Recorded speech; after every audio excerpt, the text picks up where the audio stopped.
Don't ever get little dogs. Alright, guys. Thanks for playing tonight. I know it's very impromptu from everybody. So Wait, this is... Yep, Do you want me to start recording? you can, yeah. Okay, hold on 1 minute. Recording 3, 2, 1. We are on. Okay. So basically this is a game set in Shattered Kingdoms, which is my canon for A Song of Ice and Fire role-playing game that I've been doing for about 9 years now. This game is a one-shot, or is it meant to be a one-shot at least, in the city of Yunkai, which is in Slaver's Bay. If you're familiar with the TV show and not the books, Yunkai is one of the 3 cities that Danny conquered in Slaver's Bay. Not basically the most important one. Yunkai itself is a slaving city like all the rest, and it's known for mostly its prostitution and bed slaves. Each of your characters are slaves. None of you are bed slaves. Don't worry. And and so we'll get started. The year is 240 AC, so it does not happen during the books. It happens about 50 years before, 55, 56 years before, something like that. So, all right.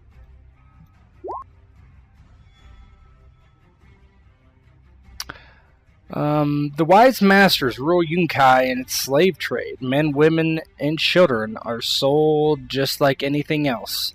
There was a value to slavery, a value that matched gemstones or precious metals. You were such property. You were a commodity. Sorry, let me get you guys on there. Under the oppression of your masters, you toil endlessly. Never would you know peace until death. Your state of being was bred into you. You never knew freedom. Your parents never knew freedom. You were a slave when you exited your mother's womb, and so still you serve. Each of you serve a different purpose for your master, a man called Zo Alazan. He was tall, crooked back, with a hawkish nose and overlarge eyes. You barely ever saw him, as he was far too important to interact with slaves of your station. Today you find yourself within Zo Alakaran's Yellow Pyramid, to strangers nearly indistinguishable from all the others. In the bows you wait in a long line for your mug of ale and bowl of porridge. Alright.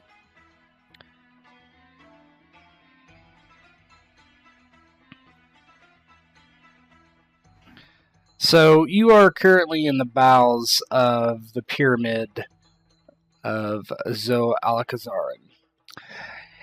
You each have specific jobs, which most of them are not important, except Busk, who basically does, essentially is an administrator, and does kind of low-level administrative tasks like feeding the slaves.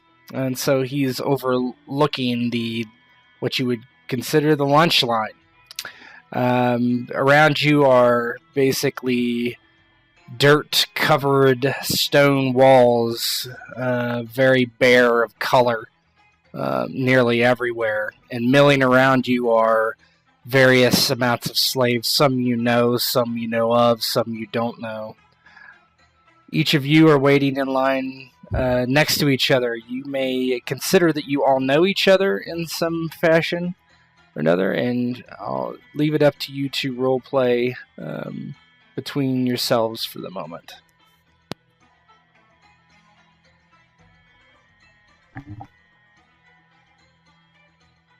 Well, is there anything special on the menu today, Busk? Well, let us see here. There is porridge. There is a little bit of fresh vegetables, but not for you. Of course, not for me. Unless you have done extra service this month. My entire life is in service. I don't know how I can do extra service beyond what my life has already given. That is why you get no fresh vegetable. And then he moves on to the next in line. Hey, Busk. I see you gave no vegetable to Alu. You think you can give me his vegetable today? He was not slated for vegetables, so no. I did good job today. I can do some vegetables today, you know.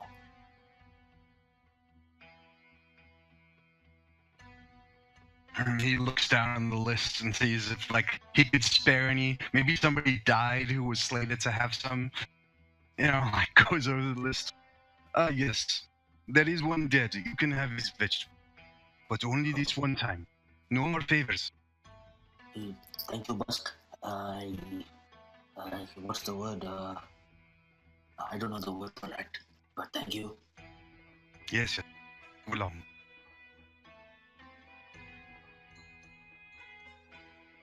go down the list. I guess Garthak is standing watch over everyone. Yeah, he moves up. What do we got today, Busk?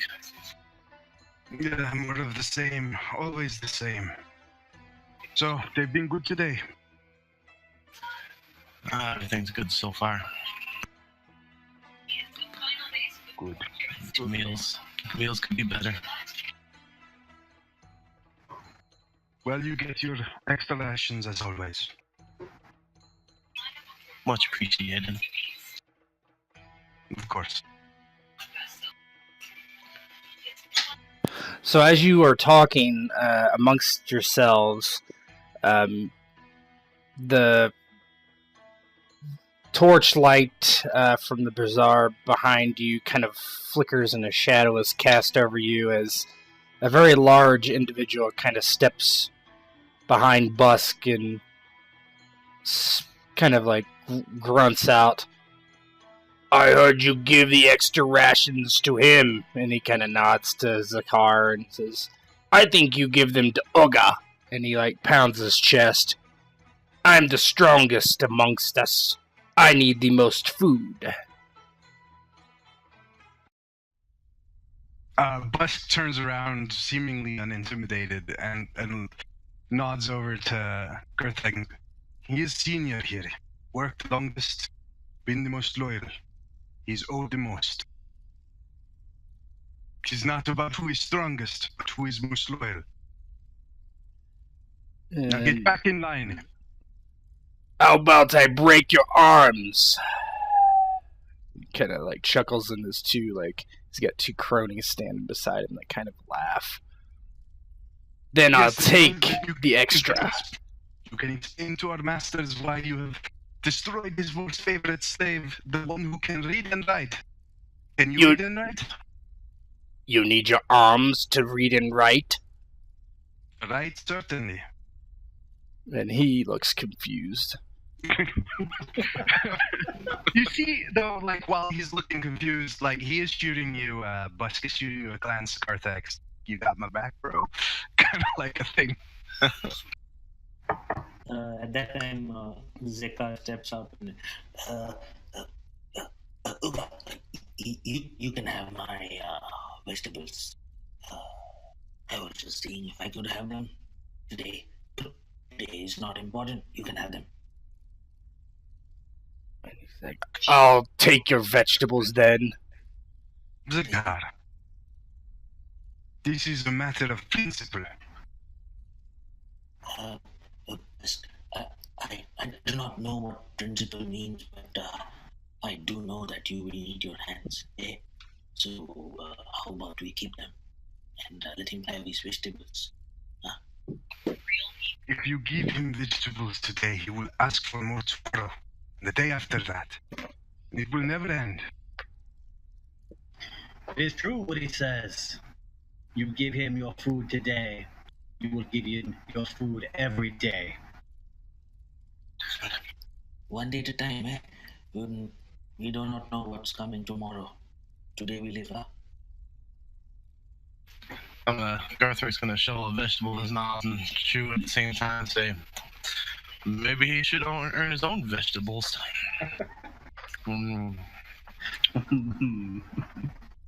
So, okay, I'll give you a choice. You can, because I want to kind of try to show off the system a little bit. You can try to intrigue to calm this guy down. So there's a whole section on intrigue, and I can basically walk you through it. So you can try to do that, or you can be more direct, right? Now, it is definitely against the Master's rules to kill each other, but people are beaten severely quite often in the depths of the pyramid. So he doesn't appear to have any weapons on him. The other two have, one has like what you would consider a little hammer. He probably fixes walls and stuff, and the just kind of ignore their names there because I was just using tokens for something else. And the other has a dagger on his hip. You are all armed as your character sheet says that you are. I cannot see anything in my character. No. Did you go to combat tab? Oh, you just gave it to me. Oh, I see. What do I? Cool. Oh my god. Let me look through this. Maybe I won't be talking trash. Let me look through this real quick. Yeah, go ahead. I actually don't know what I'm good at. Okay, I see. Okay, I see. Okay, perfect.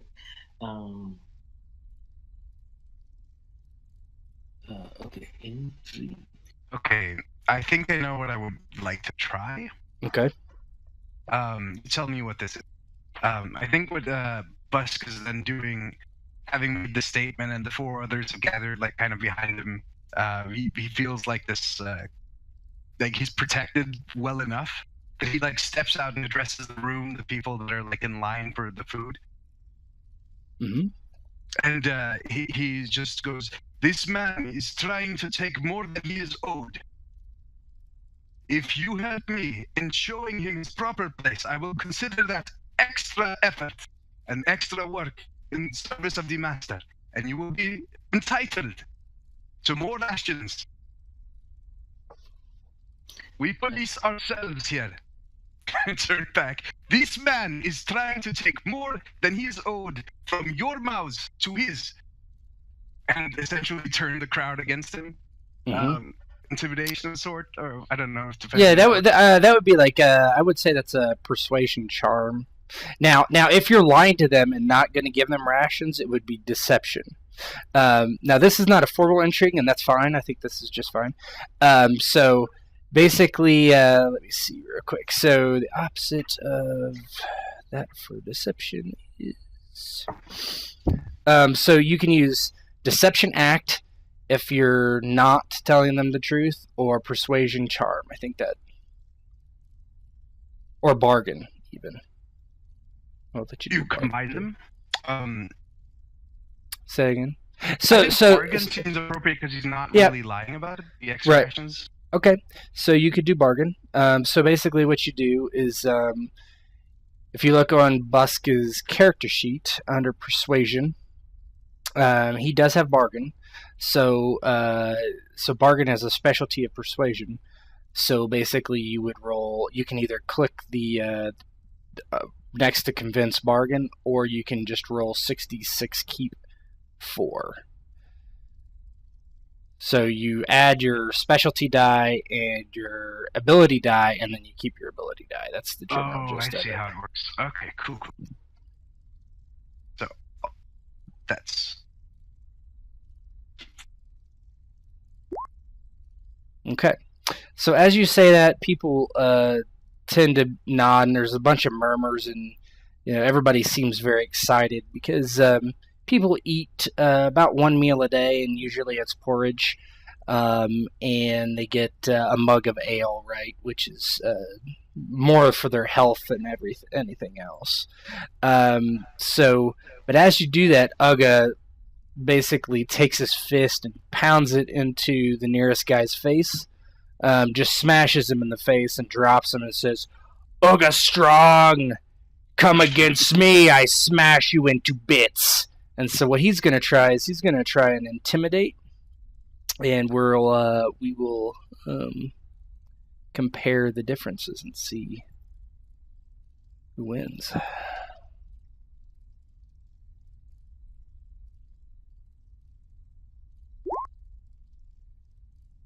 So even though he smashes this random slave next to him, the group kind of begins to like converge on him. What is everybody going to do? As probably a dozen slaves are kind of coming in his direction. Zakar will look at Uga and say, Allah will continue to encourage them to join our side, of course. Yes, we do not let him take our food. If he takes it now, like I say, he will take it tomorrow and the day after. What were you going to say, Zyver? I was going to say, Uga, you can take my vegetables today, but I don't think you're going to be able to eat it.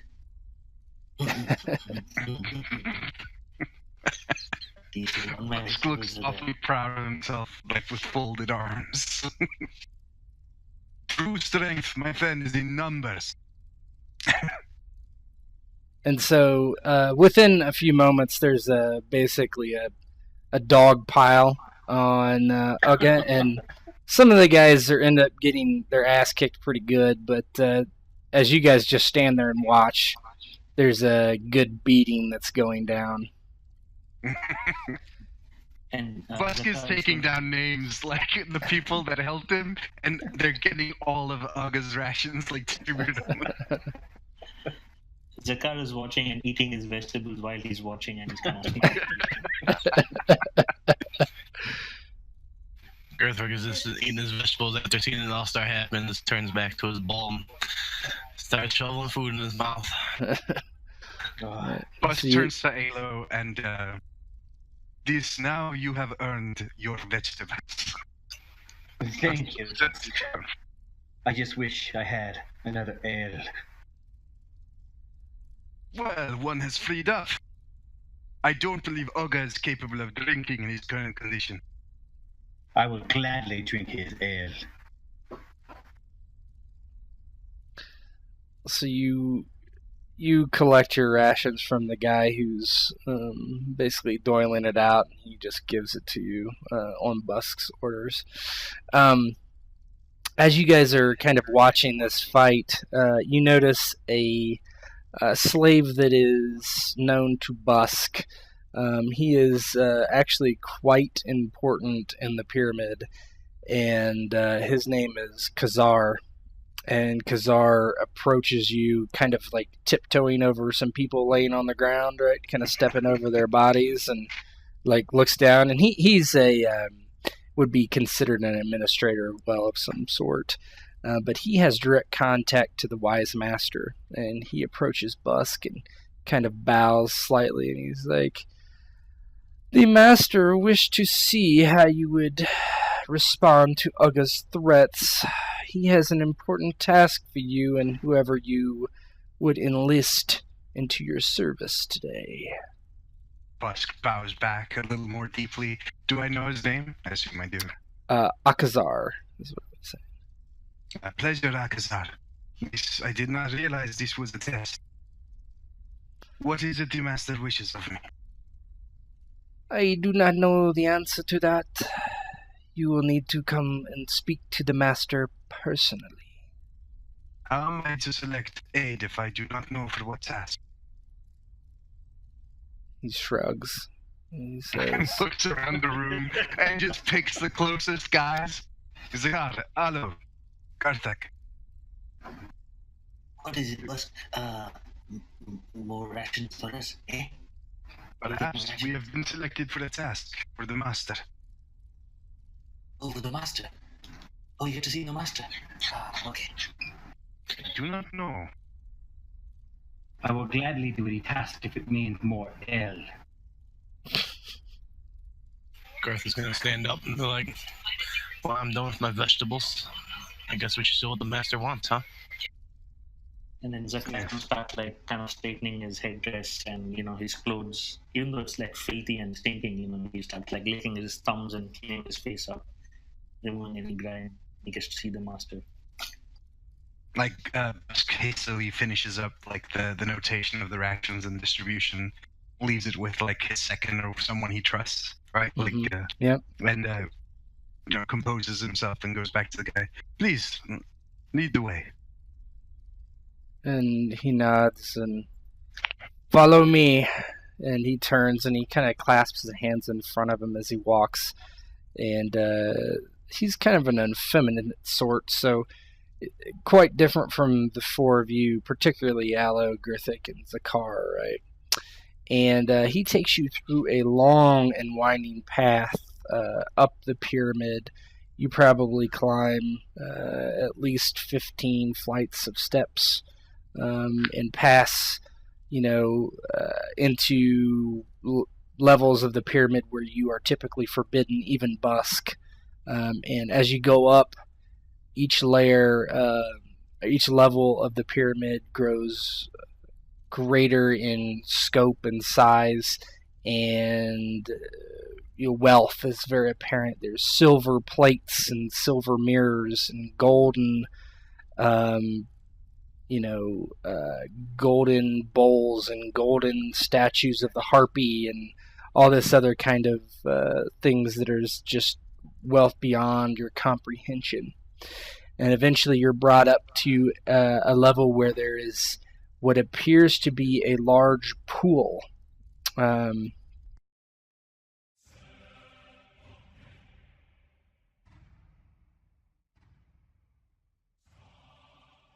Akazar nods and he's like, "This is where I leave you, friends. The master will be with you momentarily." And in each four corners are basically 4 guards wearing heavy armor for this area, what would be akin to splint mail. And they just stand there and watch you silently, each with some sort of glaive, it appears. And you're free to roleplay amongst yourself as you wait for the wise master. So Aloe is going to do nothing, just out of sheer kind of awe and fear of the situation he's in. He stands there with his eyes firmly planted down at his feet and just waits to be addressed.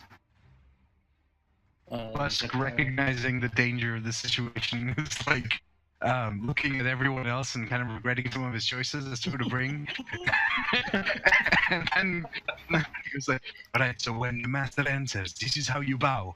You do what I do." And he shows them how to bow appropriately, like left leg forward, right leg back, bend the knees. Quickly, now, do it. Aloe looks at him and he's like, yes, okay, thank you. Gothric is in a follow suit and then kneel. Zakar looks at that entire direction and he's completely confused. So he's like, Busk, I don't think that is gonna be possible for me. I will show you, Scott. What if I just fall to my knees and keep my head down, huh? There's a face palm from Busk. Very well. And I'll stand behind you, okay, Busk? Because I think the master is going to smell me if he comes any closer. So, okay. And then Zakar is kind of going to go to his knees and just, look down on the ground. Not move much. So are you guys kneeling just until he enters? I was like, Ayla was still standing, and he looks over them on their knees like, are we supposed to be on our knees right now? Not yet. You know, master. It's good to practice for when the master arrives.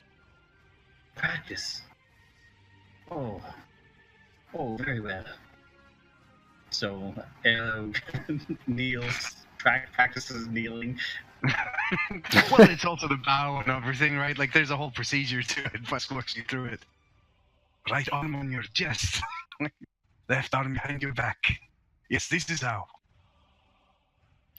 So you spend an obscene amount of time waiting. Busk, Hours. How many times must I do this, Busk? I mean, at that point, he's probably taking some time to show Zakar how to do it appropriately, but by the end, it's like drilled into us, and it's like, but Busk is pacing if we're waiting hours. He's pacing, nervous, sweating.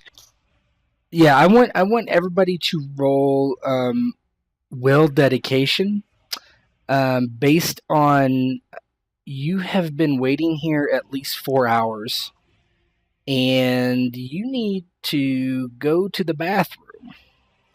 And so you are basically, some of you are feeling quite ill because there's something wrong with the food that you ate. So either, first go ahead and roll endurance resilience to see if you've kind of been quote unquote food poisoned. Under endurance, I have nothing. Then you just roll endurance. Okay, so you have to have resilience specifically. Yes. And your TN is 9.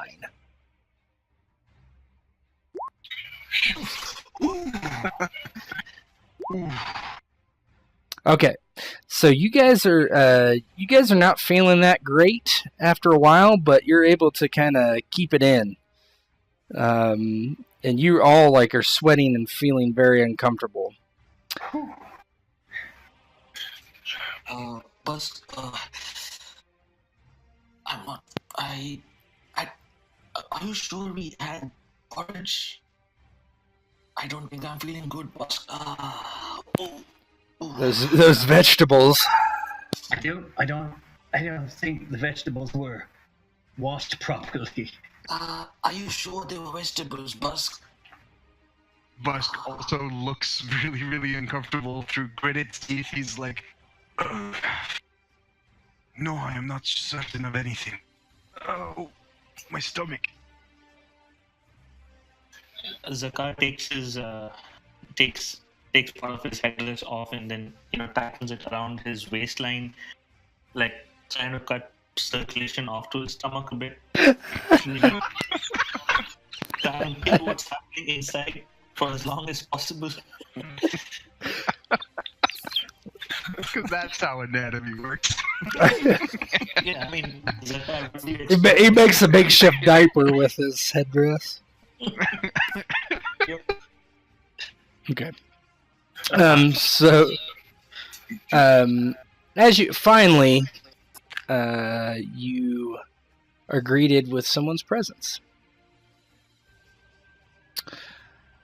Out comes a tall but stooped back man with a large nose, wearing the finest ornaments you have ever seen.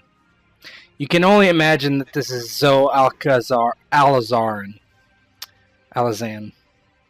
And he approaches you and he basically looks at you and what are you guys going to do?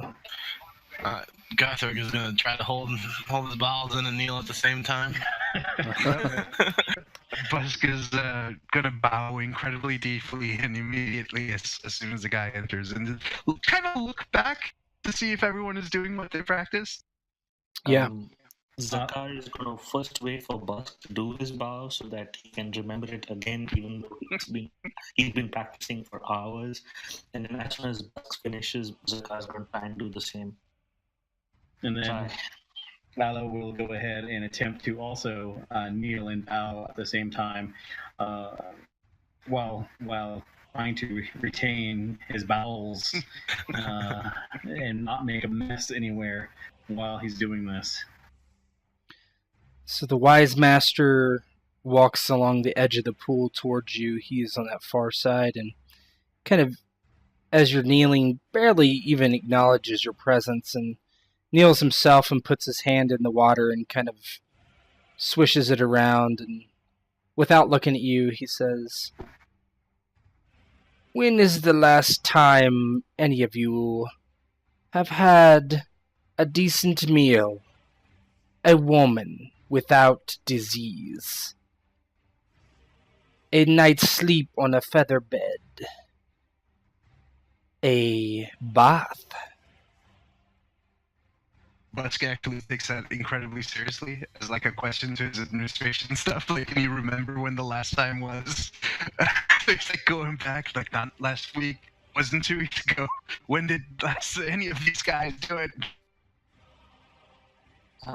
Zekar is completely confused by all these choices. He's not sure what any of that means because a woman without disease, he doesn't know that such a thing exists. So he's going to keep silent. He's still looking down, and he's just trying to be a good slave at this point and not make a mess. Guthrick is gonna figure the questions Torgal is not even gonna answer. He's just gonna keep nailing. Busk finally speaks up, like, "Master, I do not recall the last time we were honored so." He sighs and kind of looks off, and "It was a rhetorical question." He looks very bored. "I have a task for you." Go ahead. But if this goes on any longer, bowing such as this, I may need a bath very soon. Busk shoots you like an angry ass lance. And it doesn't appear he even really heard what you said. If he did, he just like basically ignored it as you are basically cattle, and didn't really care what you said. But he says, "I have a task for you that will give you the highest station among my slaves. But you must do it well, and as I specify, or you will know pain, you will know anguish, you will know the worst of Al-Azan." To serve you is the greatest honor, Master. Zakar repeats that. To serve you is the greatest feeling.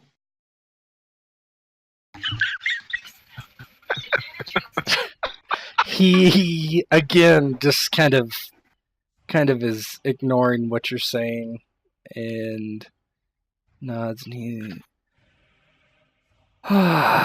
he sighs and stands up and walks towards you and looks at Busk. "And you are the administrator, is that correct?" I am so blessed, Master. Yes. "Have you been outside the pyramids?" Help me out here. Have I? Yeah, you have on a few occasions. I think I put it in your bio, but yeah, you have on a few occasions. On a few occasions, Master. Yes, I have been permitted. Good. And these three you trust with your life? There is some hesitation, but ultimately Busk says, "Yes, Master. They serve you faithfully." Then it is. If you succeed, you will know pleasure, you will know food, you will know riches. You will be And a bath. You promised a bath. And a bath. Not this bath, but he kind of chuckles to himself. "Now listen, and be silent. Enough of your prattling. There is a place in Yunkai. It is called the Elzir, the Ladies Waiting. It is a pleasure house, a whorehouse, of one of my rivals. There is a woman there. She is, well, quite gifted in her skills. and she is drawing many crowds away from my own pleasure houses and has become a nuisance. You see, I cannot steal her away. This would cause a feud between myself and the other houses. So she must die. And you must kill her. That is all. Are we branded in any way? You are branded, yes. You are branded by your station on your face. A tattoo, actually. And then you have his house brand on your shoulder. And he says, you know what this will mean, of course. You will have to go through some, well, changes before you leave. Well, I could use a change of pants right now.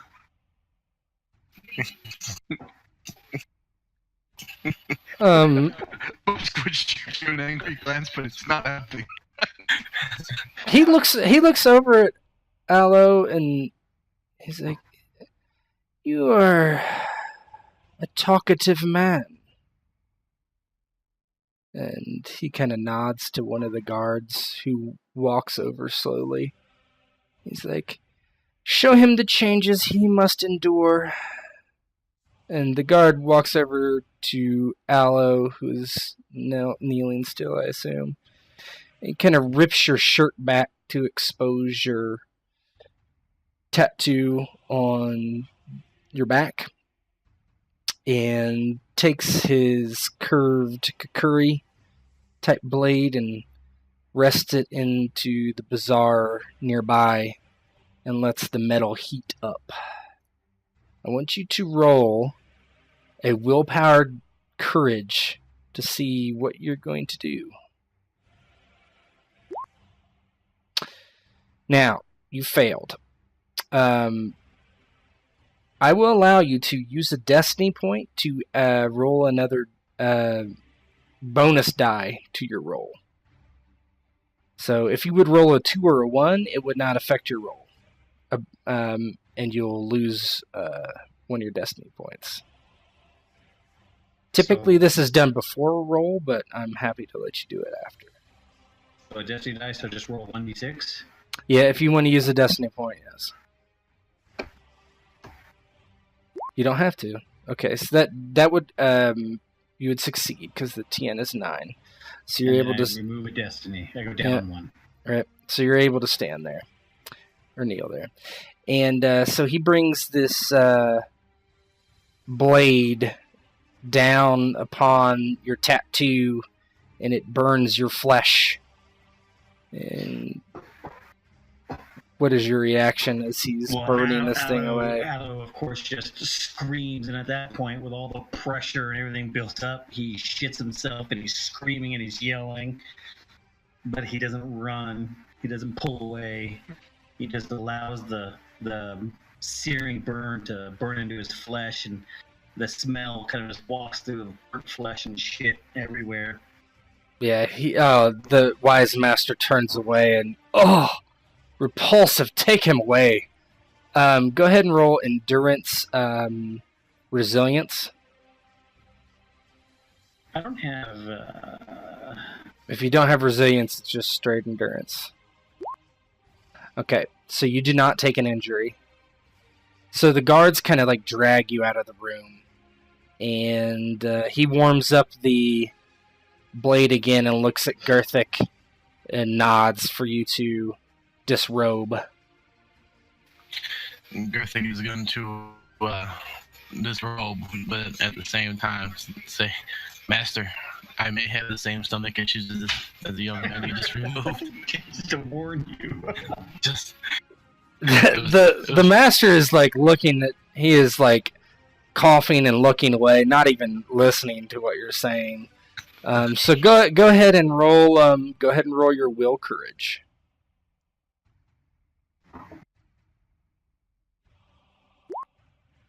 Okay, that's a success. So now he places the brand or hit the blade upon your shoulder. How do you react? Gurther's gonna try to hold his bows and try to hold in the screams as much as possible, but not necessarily gonna work because it's gonna hurt like a son of a gun, I imagine. Yeah, I think your will roll was good enough where you could probably do that. You beat it by 2 degrees of success, so I'd say you were able to hold in your pain. Excellent. And the wise master nods. He's like, "This is a slave that might be worth something." Go ahead and roll. This is happening. Sorry. No, go ahead.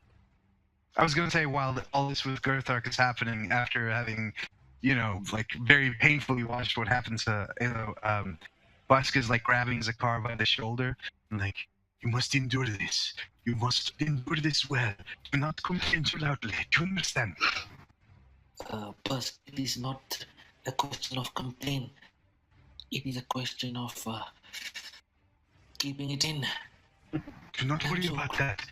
Just be brave, Zakar. Okay.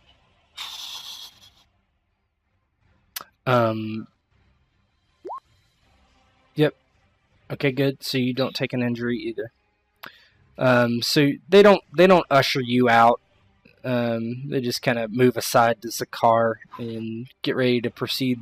Repeat the process. So let's have your will roll, will courage. Yeah, good.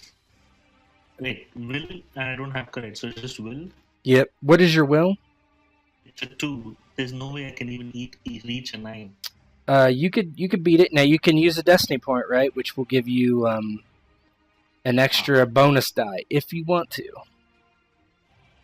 Oh, let's fuck. Let's try the will. Oh, 5. Now I gave Doc the option, so you can use it after. So when you rolled a 5, so basically you would need to roll a 6 to pass with a destiny point. No, forget that. Okay. So how do you kind of panic away from this blade that's coming towards you? So at this point, Zakar is like sweating bullets, and he is like he's out of his element. Like he's never been around this place, and all this opulence and seeing the master. So he kind of screams even before the blade touches him, and proceeds to completely defecate in place. This is even before anything has happened to Zakar. Busk, this is your team. I mean, Busk did try to give him some courage before all this.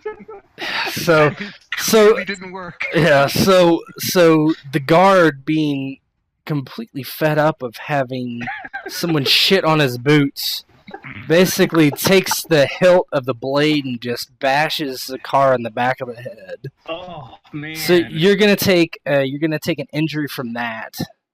Makes perfect sense. There's a momentary body involuntary movement from Busk, like getting almost up to help his friend, but then sending his ass back down. Yeah. So I go to wounds. There'll be an injury. So click one injury. Injuries work on the sheet. Wounds will have to track separately because the sheet doesn't work right. But so basically pops you in the back of the head, and you're like seeing stars. And as you do, he rips your vestments off and like puts the blade down to your shoulder. And now you need to roll endurance resilience to see if you take another injury. This is going to be fun. Endurance, no resilience. Okay, that's a pass, so you don't take another injury. Yeah, so basically what's happened is he hit my head so hard that it kind of, and with that sudden release of all that pent up pent up, anxiety and pressure and everything. The blade and the heat, I don't even feel it. I'm kind of, it's like Out of it, yeah. Yeah, You got a concussion. Yeah. And then the guard looks at Busk and sighs, and he's, "Don't shit on me." Busk mutters under his breath, "No promises."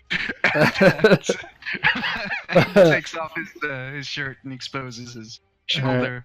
Will courage. Yep. Ain't got no courage. It just will. Okay. There You you go. you stand and take it. So he places the blade down on your shoulder. How do you react? There is that muffled scream, like, like that ultimately ends up in a real scream by the end of it. Okay. Go ahead and roll endurance, resilience to see if you take an injury. Oh, just All barely. good. So, the wise master, he nods and he's like, "At least he is not a fool." And he rolls his eyes and he's like, "Do as you're bid, or I will have your skins as a cloak." And he departs, and the guards drag Aloe and Zakar off and look at Busk and Gerthic and basically follow us. Busk, having bit his tongue during that thing, is like wiping the blood away with his clothes Gertha and just follows silently. Gertha's gonna put his hand on Busk's shoulder. You did good, Busk. He just nods, but looks really shook up. Okay. Follow along. So you follow the guards down and down and down to where Busk is familiar with, basically where the slaves exit the pyramid from time to time, or provisions are brought into the area, which Busk is very familiar with this area of the pyramid. So basically, the guards kind of dump Aloe and Zakar right there and look at Busk and clean these two up, so otherwise they'll be killed before they can even go into the place. And they just leave you. Busk rushes over to Zakar. You alright? Busk, the next time you need someone to go meet the master,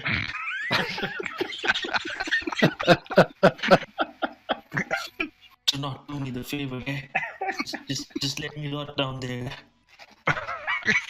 Busk just nods, massaging his the top of his nose with two fingers, right? Like, this is a nightmare. And one more thing, eh? When we come back, whoever cooked those vegetables, I'm gonna kill that bastard. I'm gonna kill that bastard. For now, we should see to getting some clean clothes for you and get you cleaned up a bit. Aloe, are you right? I'm okay. I do need clean clothes, though. Believe me, I need clean clothes. Yes, I do believe it. Yeah, you don't smell too good. The pair of you don't. You find in the area basically enough water to rinse them off, and you just basically take the clothes of some other slaves that are standing about, and they run off in their loincloths basically, and yeah. Gertrude is definitely gonna look for a little spot where he gets up away and let go of the vegetable stew that we had. Yeah. Busk is doing the same while they're getting cleaned up. A nice wash, new clothes. I feel like a fresh man. Yeah, after you guys relieve yourselves in various ways, you feel a lot better. and now Yunkai is before you. For three of you, you haven't been outside the pyramid in years, if ever. Gerthic was born here, Aloe was born here, never left the pyramid. Zakar was brought here 5 years ago, and since then has not left. And so, One question. Never left the pyramid. Does that mean never has seen sunlight or never seen the outside? Through windows occasionally. Okay, so like courtyards, windows, that kind of thing. Yep. Okay, but you have never been out into Yunkai ever. This has been my home the entire time. Yep. Okay. So now you're standing basically right before the exit, and you see this sprawling city that tends to, you see basically huge pyramids in the amongst of just a ton of buildings everywhere, and it's, you know, brown and greens and the blue sky, and you see on top of each pyramid's a huge harpy casting its shadow across everything. Busk, what would happen if we ran? If we ran for our lives? Garthic's gonna look at him. Fool, do not speak of such things. But why not? I've never been outside, and here I am now. I am freer than I've ever been. Yes. But this could be the beginning of the start of you being outside more. Do you really want the first time to be the last time? He is right. You will get us all killed. But It looks like such a large world, a big world. I think if we ran, we could continue running and they could never catch us. You do not seem to know your place in it. You are a slave. Zakar will turn to Alo and say, they will catch us, Alo. They have people that can catch us. How could they catch us in such a big world? Look how large this world is. Look how far that sky goes. How could they possibly catch us if we ran now and we left? Maybe they would never catch us. Maybe. We were still marked on our faces, right? Yes, you have a mark on your face, but it doesn't indicate who you belong to. It just means you're a slave. Yeah. I point to his mark. Point to everyone else's mark. Where will you go to trade? Where you are not a slave, with that mark on your face. It is on my face and I frequently forget it's there. I often forget that it's there.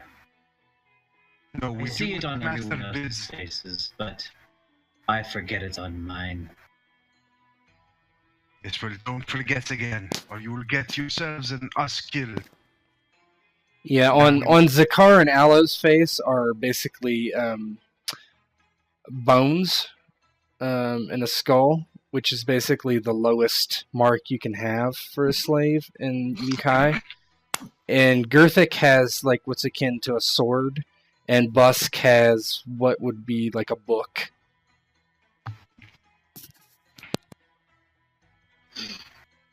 Oh, Alo. Very well.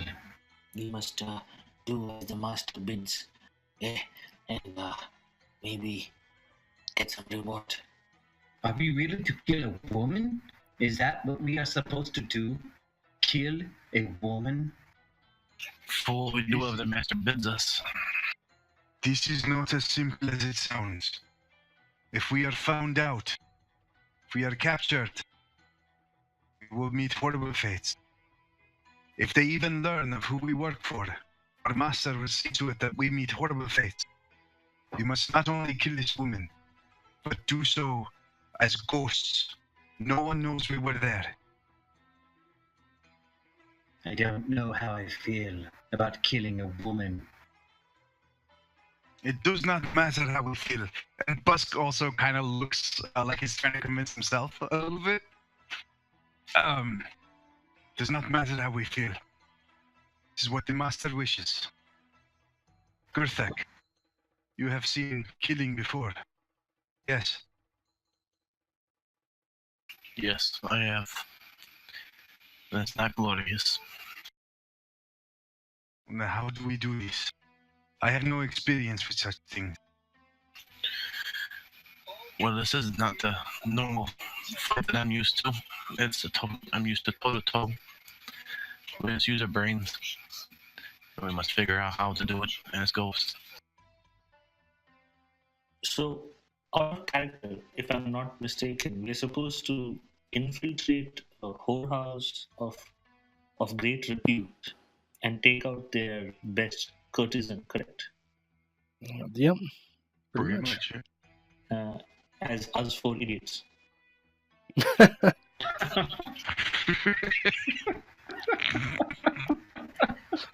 Yeah. Busk was the one who chose you. Yeah, blame me. Great. The guy trying to steal the vegetables in the beginning. That's who you should have taken. At least he didn't shit himself. He got beat up, but He didn't shit himself. This is true. Busk,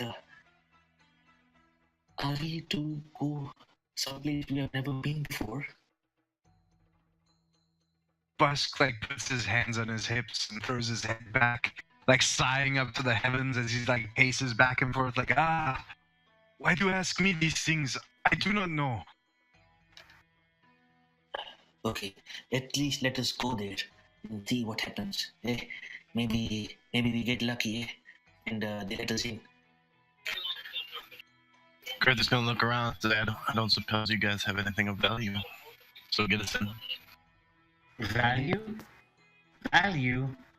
We are slaves just like you. What do we have of value? I have another slave's pants on. Then it seems like we won't be walking in the front door. but Busk has some coins on him. Okay, let us go. Let us go before the master sends someone, and then they burn some more of us. Let us just go and then see what happens at this place. Do we have equipment? Would that be listed anywhere in our? Yeah, you have your weapons.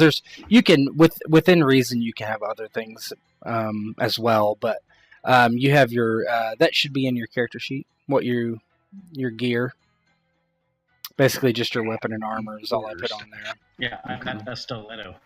I got a scimitar. I do not see armor. It should be down further a little bit. Vestments. It should be regular clothing, so one robes. Yeah, right. Okay. Yeah, you guys have shit for armor, so. Mine says hard leather. Yeah, you have the best armor by far. Right. Would we have gotten any coins to spend on this venture, or are we completely broke? Yeah, but Busk has coins, and we'll backtrack a little bit and say they gave you enough coin. They gave you what would be akin to a couple silver, which is a lot of money for you guys for sure. Even Busk has not really spent that much money. Yeah. Okay. I imagine we take a moment, take inventory, see what we have to deal with here, and then Busk looks. We could use the help of someone who knows what they're doing, but I do not believe we can afford it. Very So, well, yes. then. I think we should find the clothing of a well-dressed man. I will wear the clothing of the well-dressed man and enter the establishment. I will find the woman, and I shall put her down. Let us go Perfect there just first. kind of looks at Alo in disbelief. Like, no, you fool. This will not work. How are we supposed to get the clothes of a well-dressed man? We find one in an They are alleyway, tailored. and we take him. Yeah, and how does a well-dressed man act? You will bring the guards down on us. Why would we risk such a thing? No, let us go there and maybe we can... She must leave at some point. Go home, somewhere. Perhaps visit an important customer, something. Do you even know what she looked like? No. No. Did we get a name, by the way? At the very least. Yeah, Misha. Misha. Mishi. Misha. If the master says that she's famous, then people will know what she looks like. Yes, the people will know. Should we stand outside the whole house and ask, is that Mishi? Is that Mishi? Is that Mishi? As they walk out? Is that what you want to do? Is that Mishi? No, you fool, no. That is going to get us killed again. I am, by the looks of it, I now think I'm going to get killed everywhere I go. But no, this is what we do. Hey, we go to where they give drinks. Hey, and we go and sit there and talk to someone. And we kind of, what do they say? Talk back and forth there and find out more about this place and this woman. Hey, there'll be tales about her. If the master has heard tales, then there'll be tales about her in the place. Maybe we know something, and then We cannot plan for things we do not know about. We must first go there, see what we can see, and then see if any opportunities present themselves. Very well. Let us be off then. Surrounded by idiots, Busk mutters under his breath as you... Okay. So you find basically a place where you can get a drink. It's not like a bar. It's basically a tent, almost a stall, right? And there's people standing outside with what Busk knows to be coffee and that sort of thing, and there's some alcoholic drinks there too, and this one's probably not so affluent, so it's four slaves walking up. They kind of look at you. The slave that is actually tending the place kind of looks at you, and what may I do you for? And he kind of lowers his head slightly. Does your master require something?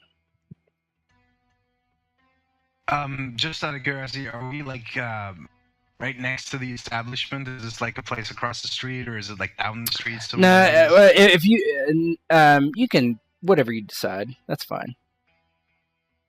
Well, I mean, the closest place where we could go where we have a view of the the nearest establishment. place to the. You do not have a view of the establishment. If you want to go to a high, it's in a more affluent area of town.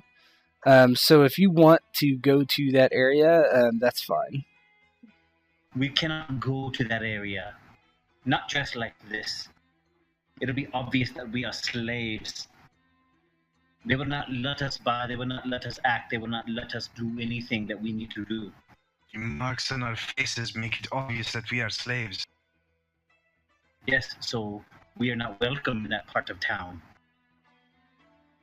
Slaves are sent on errands there all the time, I'm sure. Yeah, the ratio of slaves to freemen are probably 9-1, right? Revolt is waiting to happen. Mm-hmm. Just waiting for the mother of dragons. Yeah.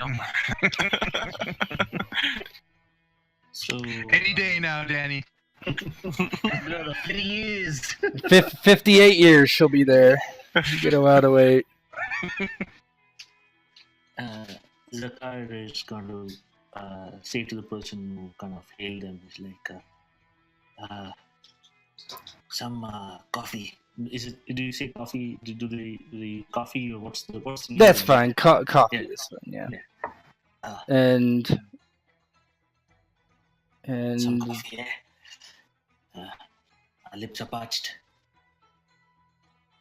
And the slave nods and extends a hand. One bit poor. Busk I need quickly air. does the math of... Do not be greedy, Zakar.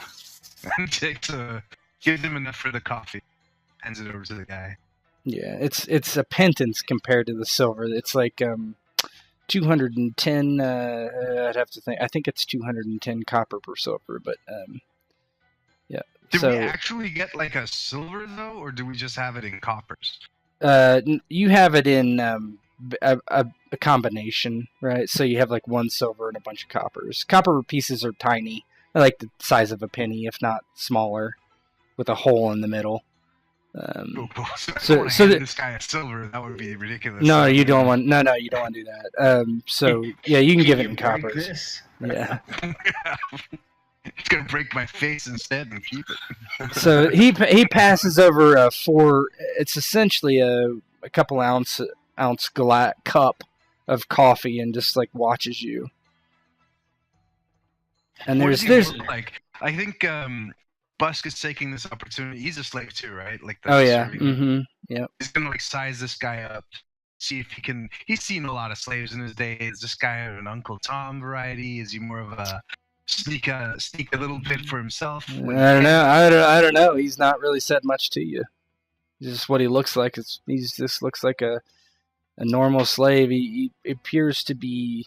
He's not overly thin, so he's well fed. It appears.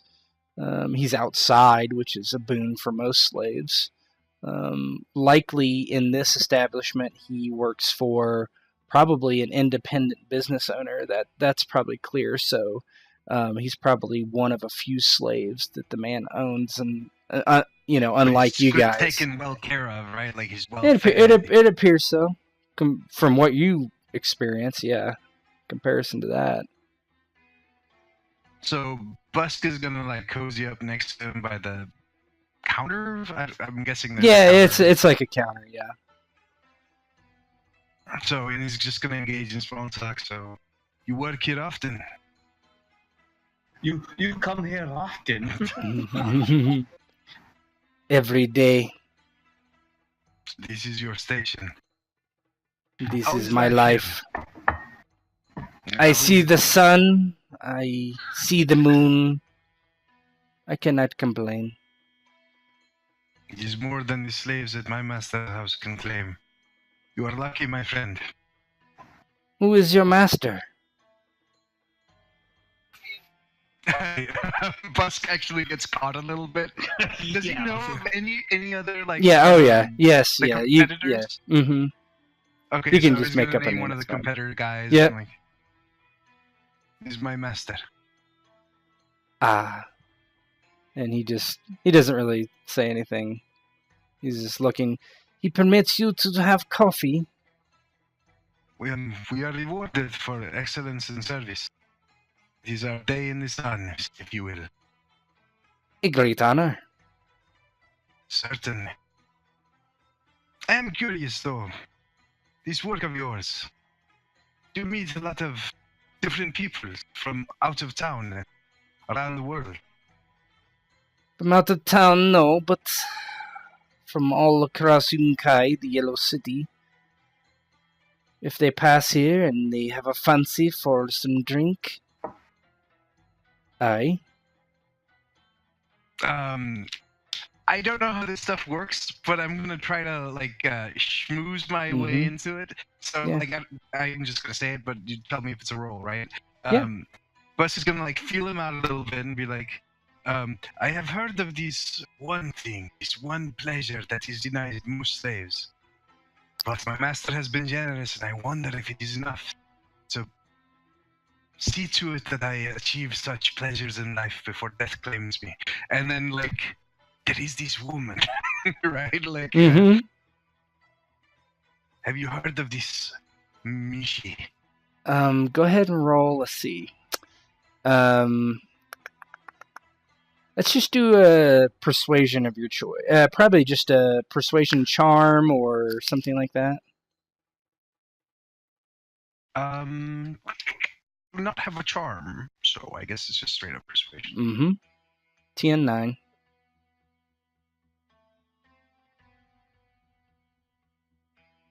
I would also let you do knowledge. No, that's good. Okay.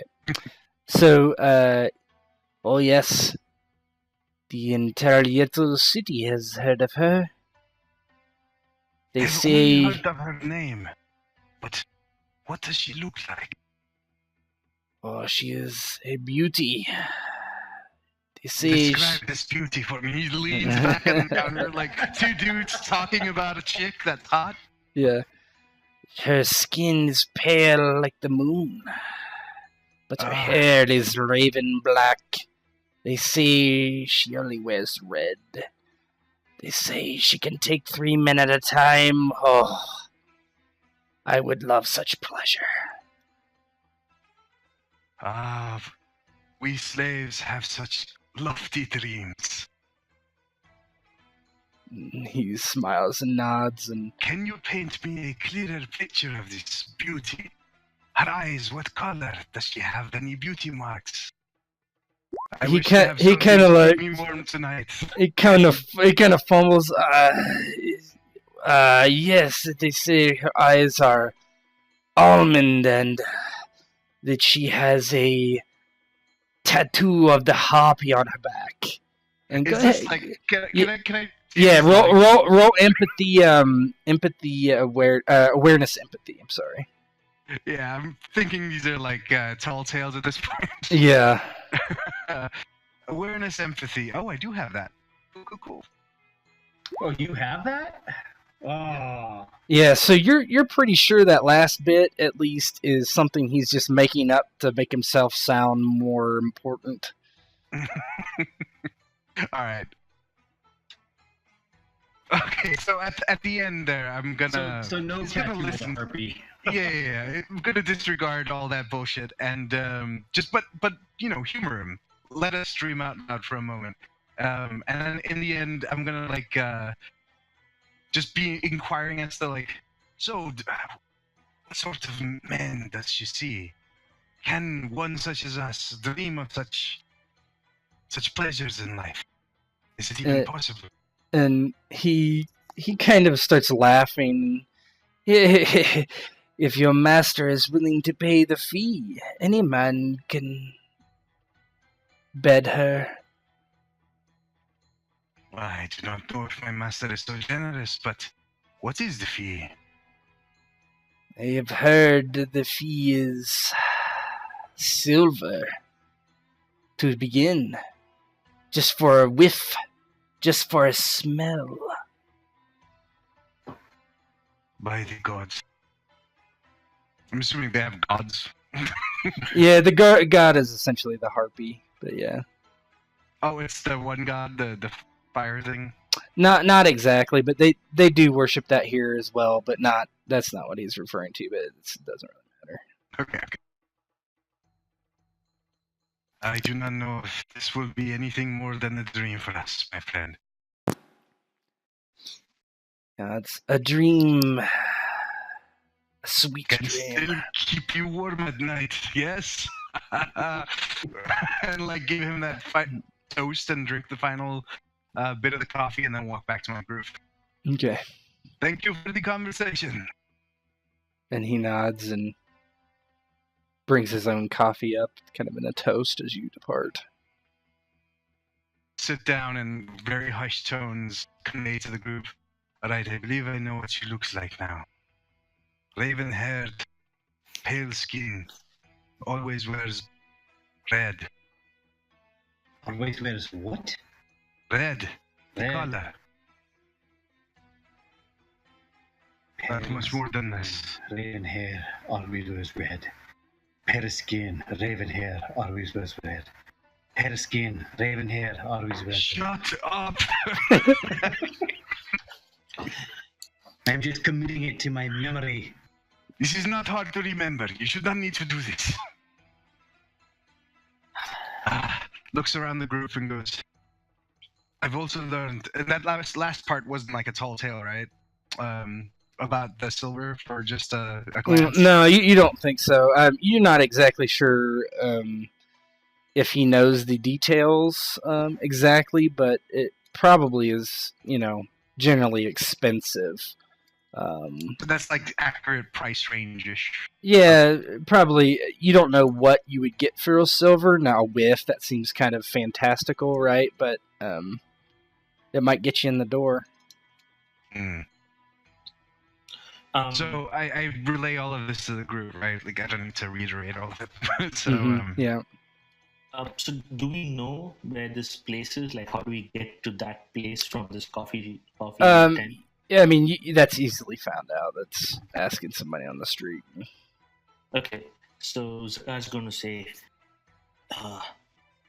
before we go in there, we look around there, see what we see. You know, maybe there's another way in. Maybe we don't have to spend that silver, eh? Maybe we can do everything and save the silver, eh?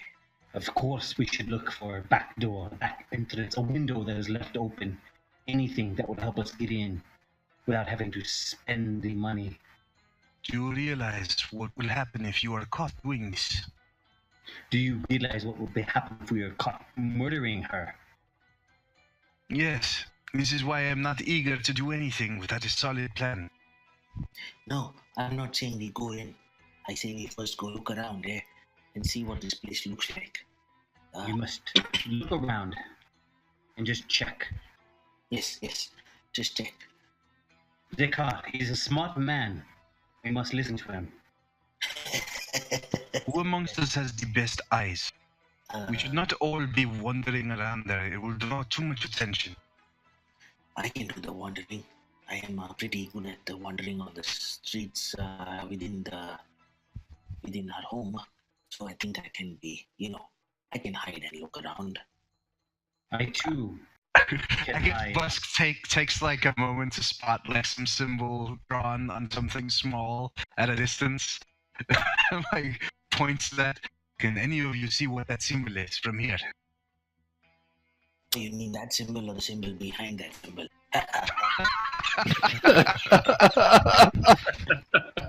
It's actually funny. Why don't you guys have a test of awareness? Who? Us two, I guess. Yeah, you two. You guys are the ones saying you got the good eyesight. I don't know what Guthric's doing. He's he's just doing what he knows, just keep an eye on everything, and he's not trying to get see the first. Hey, so quick question. Mhm. I have 4 in awareness, and there's a notice with 2. A notice of 2, so you roll. You just click the button next to notice. Perfect. It's a bad roll, but your injury. So basically, Zakar is able to tell you what that is, even though his vision is still slightly blurred from getting popped in the back of the head earlier. So it's kind of like, he thinks he sees one more symbol behind it. In essence, it's the same symbol because he's kind of seeing double. So it's like, oh yeah, I see the symbol, Busk. You don't have to worry about me. I have eyes of the hawk. But which one of us can hide in the shadows better? I can. God. There will be no need to hide in the shadows. You are simply walking down the street. We cannot all of us go, and we would draw too much attention. If I can hide in the shadows, then I will not draw any attention. Hey, Busk, let me tell you something, eh? What we do is, I walk in the sunlight and let this fool of an aloe, let him go hide in the shadows, eh? Why don't you go to the front and kind of find out what this place looks like, huh? You be the good guy. Yeah? Maybe you can get in because you're smart now. You lead. You guys are so gonna die. But go ahead. This is an utter travesty. Zakar, just go there. Do a circle around the building. See what you can see. Any entrances, open windows, anything. And then come back and tell us exactly what you saw. Yes. It is not too hard, Zakar. No, it is. I know. I am going to do that. But I don't trust this fool Aloe. Eh? I can't control him. You see, he wants to hide in the shadows. Please, Zekar, just go and do as you are told. Okay, I'll go and do as I'm told. Count the number of windows, count the number of doors, number of walls, and I'll be back. Walls. There should be 4. I am cursed. This is it. I am cursed. I am certain. I do not know what I did to deserve this. Alright, so Zakar, you find out where it is, and the rest of you kind of hang back, and Zakar heads up towards the building. The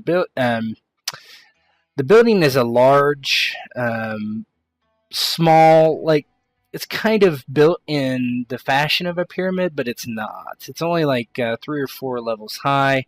It's built of wood, and you can go ahead and roll awareness notice to see what interesting things you might see about the exterior. One other question. Yep. There is. I have knowledge streetwise.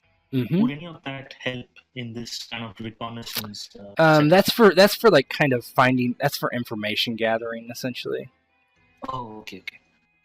Cool. So awareness notice. Here you go. Mm-hmm. Yes. All right. So, first thing you notice is there's guards that are patrolling around the building. They don't look like they mess around. They're wearing fairly heavy armor, swords, shields, and they are slaves. They wear the same mark as Gurthic. And there's a pair of 2, and they walk around every minute or 2. It's not exact, but there's definitely someone patrolling the outside. You notice that there are large windows, particularly on the top level, and you can tell that those windows are actually open to let the sunlight in, and that you notice there's actually plants in the windows and that sort of thing, and there's almost a little balcony. It's only a few feet that extends from the building, but a little balcony, and there's plants out there. There's sometimes furniture. There's you see a bird cage with birds chirping and that sort of thing. It's completely bizarre to you, but that's what it is. And then of course there's a front door that points south with a walkway into what you can see because the door opens as people in tokars walk in and out. And tokars are what the very, very elite of society wears in Yunkai. They're essentially togas, but and you see there's like a little foyer, and then it goes inside, and you see guards standing in there too. So the people who are going in and out of the establishment are like moneyed and elite. As far, yeah. Now some of them do have slaves that accompany them. So there are slaves that are with them at times, but they seem to always be with someone wearing a tokar, at the very least. Okay, so there is a pair of guards that go around this place, and then there's one balcony. How high is the balcony from ground level? About 15 feet. I see. And can I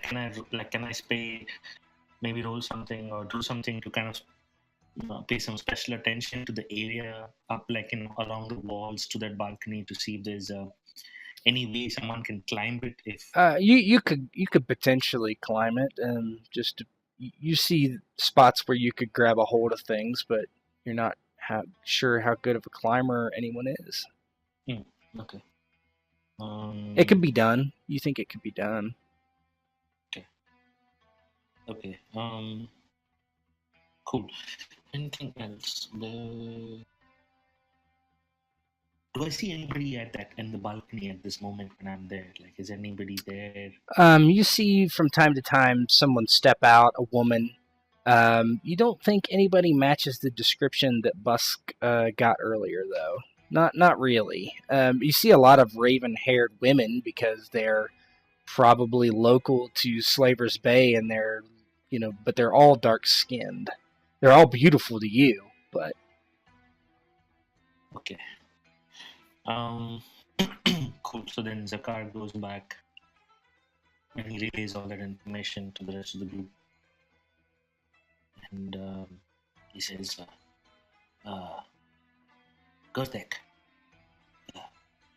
if you were guarding property and you were going round and round and round in circles, how do you go about guarding it? I saw people like you, 2 of them, walking around.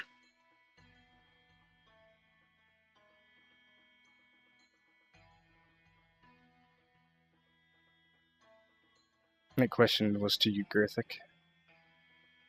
I didn't hear him. He asked. Go ahead. So, Gertek, I saw people like you, and kind of Zekar points to the tattoo on his face. Like people like you with the same tattoo. They were guarding the place, 2 of them. They were going around in circles. Do you know how we can get them to stop doing that? Any tricks, you know? Well, they are slaves. However, it'd be hard to pull away from the duty. I know when I was guarding slaves to my old master. It If makes I look sense. my eyes That you open. did, makes sense that you did not see her in the window. She has pale complexion after all. The sun would be harsh. We must keep her in the shadow, I'm sure.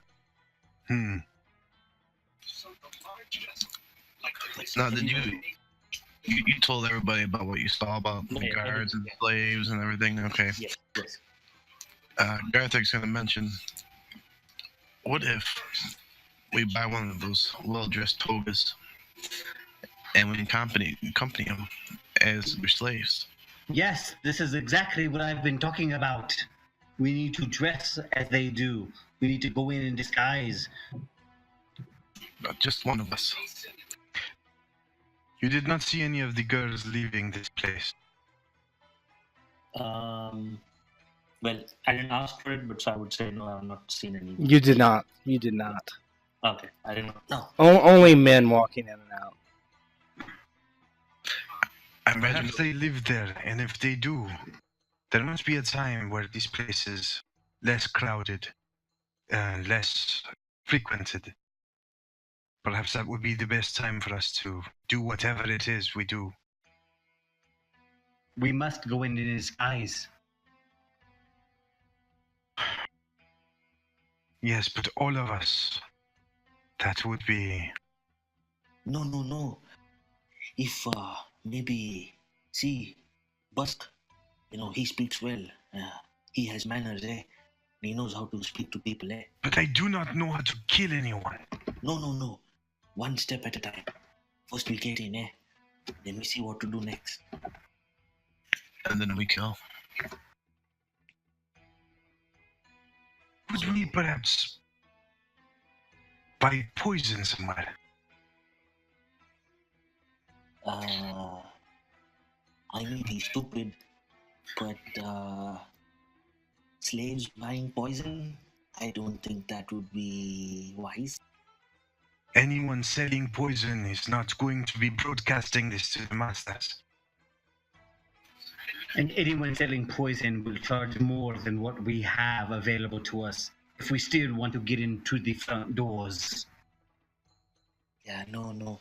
Let us not worry about the killing just yet. Let us first try and get in. This will cost us a silver just to see her. That is all we have. The only thing we need to do is see her. If we can see her, she is in reach, and we can kill her. Then we must worry about the killing too. It is one thing to go in there and see her, but then we must kill her and get out. Perhaps the toga and the disguise will get one of us in there. One of us to see her. And then that person must kill her and escape. Very well, I will do it. No, you fools. They will take a look at your face and they will throw you out on the streets. No. All of us have the face of a slave. No. Your face is the most repulsive. Shut up. Garthic's gonna.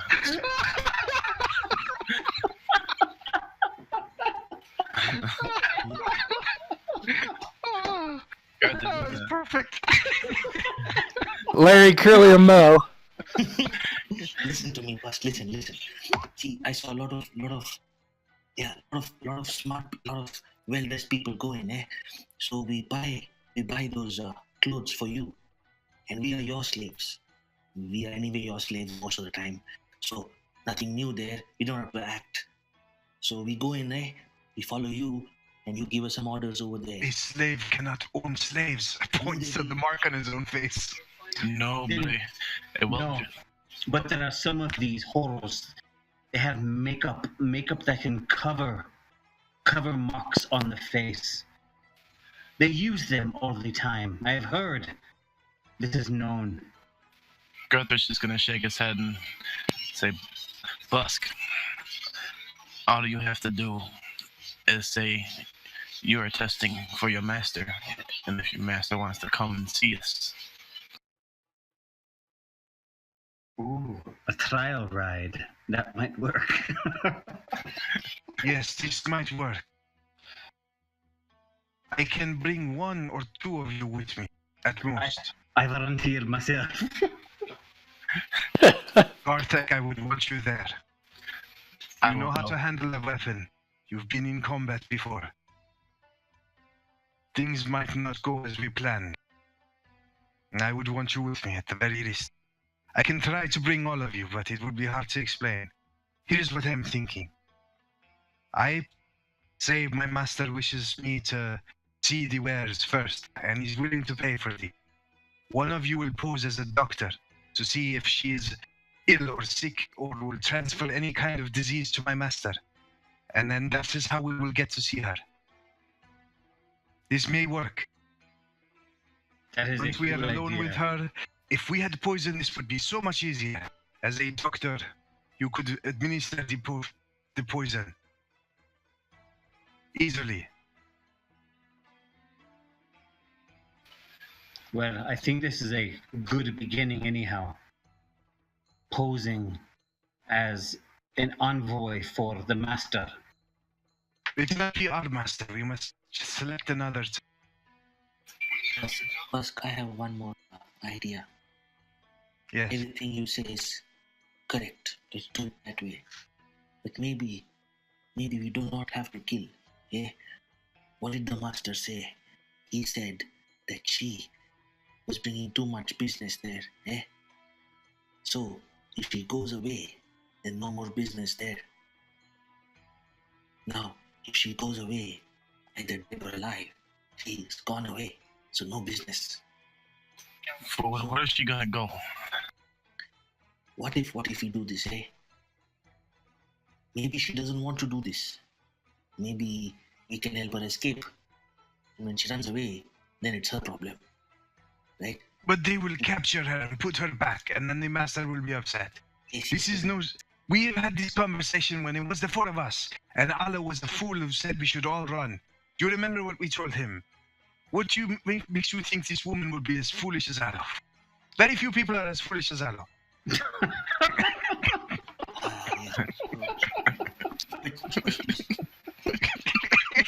But she can run away. She can come down that balcony I told you about. She maybe can get away from there, and we tell her that we'll help her escape. And then maybe if we cannot help her escape, we can kill her in the street. Not most. If we are able to talk her to a balcony, Guthridge's kind of edging up. We might as well just throw her from it and save her the pain of being a runaway slave and coming back.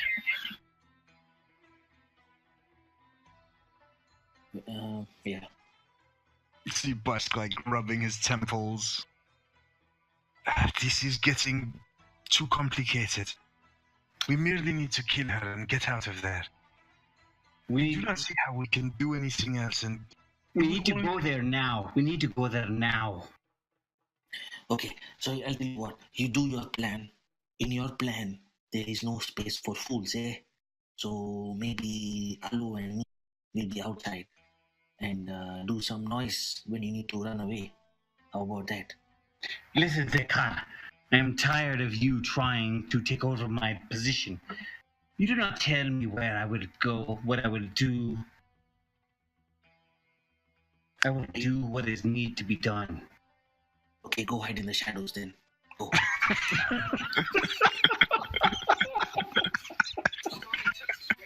This might be a better plan. Look, this is not bad. Zakar, it's a good idea to cause distraction when we need to leave. Yes, but The question is, where would I want Garthak and his fighting prowess with the distraction no, for no. the guards? Let Karthak protect you, eh? Because at least he can fight. And we Where should... do you want to be, Garthak? But we need stealth. We need stealth. Someone who can sneak into the shadows. Someone who can sneak into the closets, into the bedrooms. We need someone who can sneak up behind. Yes, we all know what guards. stealth means. We need someone who can do this. And I can do this. Okay, hello. I'll tell you what. You do that. You know what? You can climb up the balcony. You're so stealthy like a cat. You climb up the balcony. And I will help you. I will keep We watch. do not know which room she is in. It You is would climb into a random horse Yeah, balcony. But then Alu gets killed. It's okay. It's not very important. You can still go in and do your job. But I still think you should buy that nice looking... My head is hurting. I will need one more coffee, I think. So I still, AutoCAD, I think should still wear that good dress, because I don't think a master checking out wares is going to send somebody, in No, the clothes, yeah. slaves would buy dresses or like clothes for their masters, right? Like that's normal enough. Correct. Mhm. Yeah. So Yep.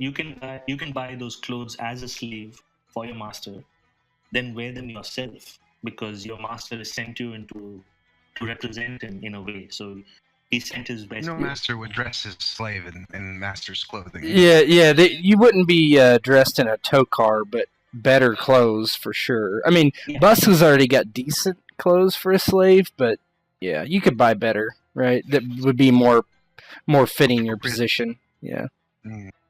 and for cheaper, right? Look, this will be so much easier if we could get our hands on some poison. It would make everything simple. She would not be dead immediately. We would leave, and there would be no cause for distraction or nothing. We will say this was pleasing. We will send for the master, and he should be here shortly. But she will then die, and we will be long gone. We just need to find poison. So, do any of you know how to deal with shady people? Let's call them. I can try. I've been called shady in my time. So maybe I can talk to someone on the street and find out things about poison, maybe. I know. If we could find her bedroom window, if we could, then we go in, and while she's in the midst of rapture, love with one of her customers, we How put do you suggest we find her bedroom window? a dagger in her heart. This is all well and good, but how do we find her bedroom window? I don't know. I have to admit, Yeah, let's go buy the poison. I don't know. Let's try the poison, because I think there are ideas. Yeah, make a decision, guys. Yeah. Let's try the poison. Let's go get. So Zakar is kind of good at streetwise, so maybe he can kind of look around and search for poison.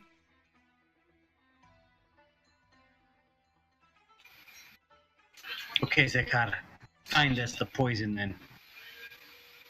I'd agree. Poison would be easiest.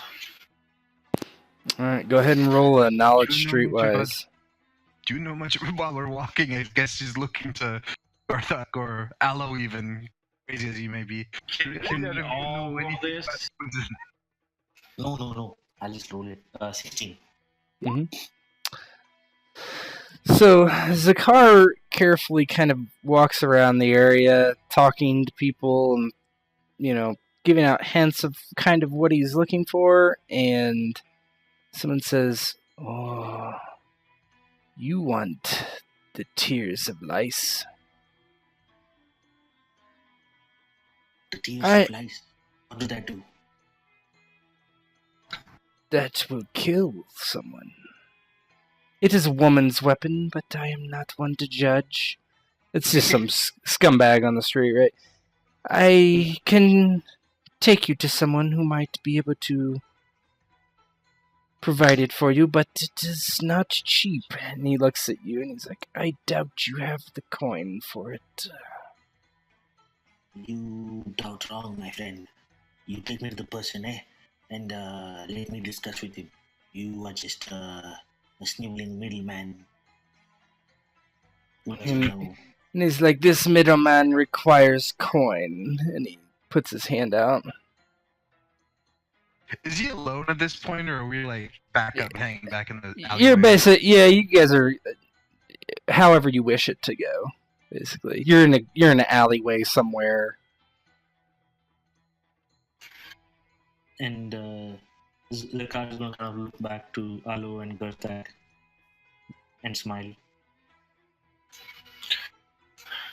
My friends will get you your payment, And he's going to kind of signal to you guys to come across. Is stepping like side by side with Garthak the entire way. He doesn't trust this shady shit at all. Mm-hmm. And Aloe is just like looking all around. He's kind of just sticking to the, sides of the alleyways and the shadows, just looking everywhere, keeping an eye on everything. Yeah, it's starting to get dark at this point too. So, So Zakar is going to say that you take me to the middle, you take the guy with the poison, then I'll pay you and him at the same time. I don't trust you. Kind of like trying to intimidate him or get him to do his bidding. I'm just gonna give him the most evil stare I can get him when he's intimidating him. yeah, so basically he just rolls his eyes. Fine, I'll take you. Just be quiet. And he kind of leads you through a few alleyways and kind of gets you turned around because you've never been out here. Obviously, this is all very new. You're lost before you know it. And yeah, go ahead. Just while we're walking, because he's leading us through these multiple alleyways, Buska's gonna lean into Aloe, into his ear, and whisper like, "This person might be trying to take our money and give us nothing. I will give you the coin pouch. You get ready to run. You hang back, you hide in the shadows. Do not let them see you. When I signal like this," and I give him like a hand gesture, "then you come out. Not before. Do you understand?" I do understand. I have all the money now. Bus gives him like a gesture. I understand perfectly. And if you value your legs, you won't run away from us either. I am Okay. trusting you with this, Aloe. Do not make me a fool. Bertha's gonna lead in the busk, and he's gonna say, "Busk, do you realize that when this lady dies and everybody asks about poison and offers rewards, they will turn us in?"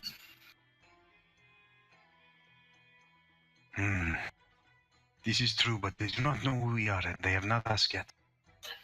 No, but someone might see us with our master eventually down the road, which could lead to trouble for us. This is true. But either way, if we make our way inside, they will see us. Yes. But with you looking, might be the disguise the two people going in. But I think that with the poison person and the young men taking them to them, might have to go.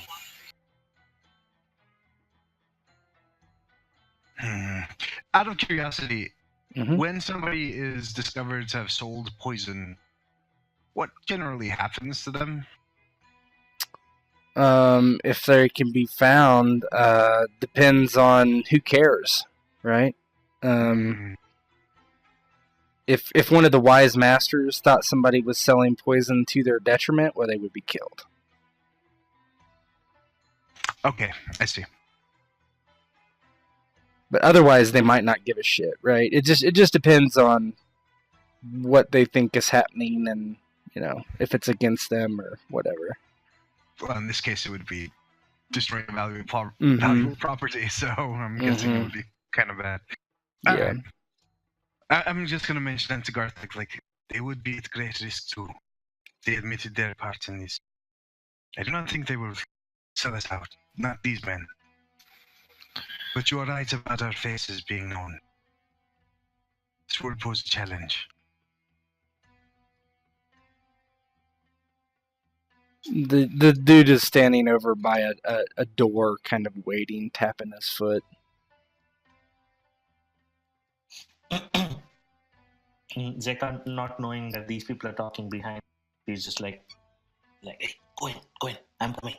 And then he kind of walks into the door.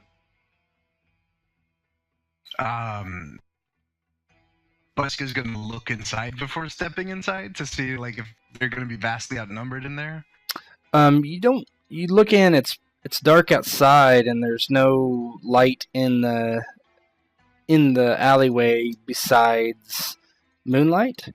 Inside, you see there's a torch or a candle flickering, but it's hard to see. You can do awareness notice if you'd like. Would like. TN 15. Jesus. Yeah, you can't see anything. Nope. Busk just steps in hesitantly. So Aloe's staying outside? Well, Aloe's have to go in because he has coin purse, right? Yeah, Aloe has the money, so he is hanging out in the alley. Okay. He was supposed to hide, motherfucker. Yeah, that's fine. He's hidden. I'm out in the alley hiding in the shadows. Yeah. So you go in and you just see this woman of advanced age and large girth, kind of sitting on the other end of a round table, or the other side of a round table. And there's all these decanters and vials and plants kind of up on a shelf behind her. And he's like, Mirishka, these want the Tears of Lys. And she kind of looks up. The Tears of Lys? Who are these? You have money for the Tears of Lys? Perhaps your man did not give us a exact amount. 10 silver.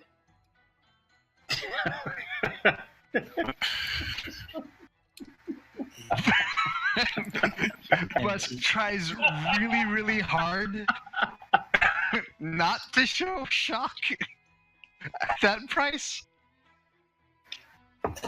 Zekar looks at her and he says, 10 silver. If I had 10 silver, do you think I would be coming to you, eh? Shut up, Zakar. And then just like Busk pushes himself forward, and I don't know. Is this one of those like empathy things? Is she haggling? Is this like a haggling thing? You're not sure. I mean, you can enter into a persuasion to try to convince her, to bargain with her. He's gonna step in there and be like, I am certain you do not sell these tears to very many people for 10 silver. First of all, there are not that many people here who can afford it. The masters can all afford it.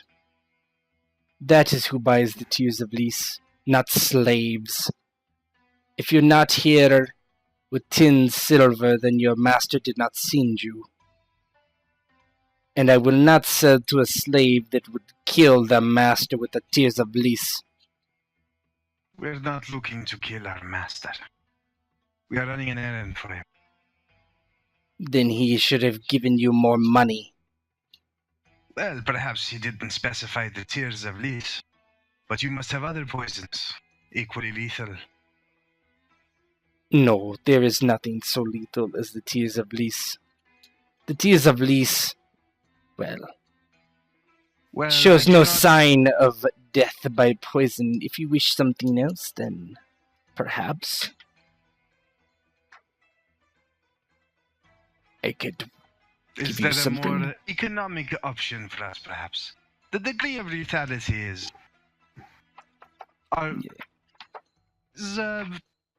within our bargaining range, let us say.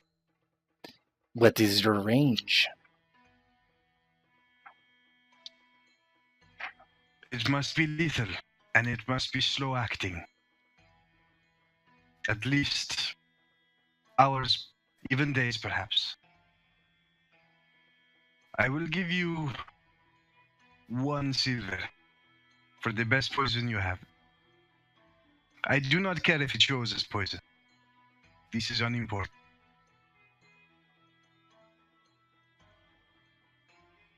She kind of caps her chin. Slow acting. Just kind of thinking. Not for that cheap. I can give you the Strangler. The Strangler will... Well... It is quick. But that is all I have brewed currently. How is it administered? It must be drank.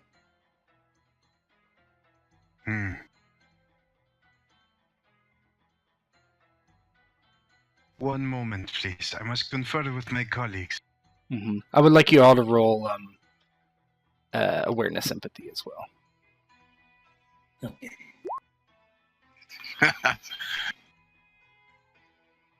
Do I have that? I think I do, actually. Awareness, empathy, no. Only awareness notice. So. Oof. Nice.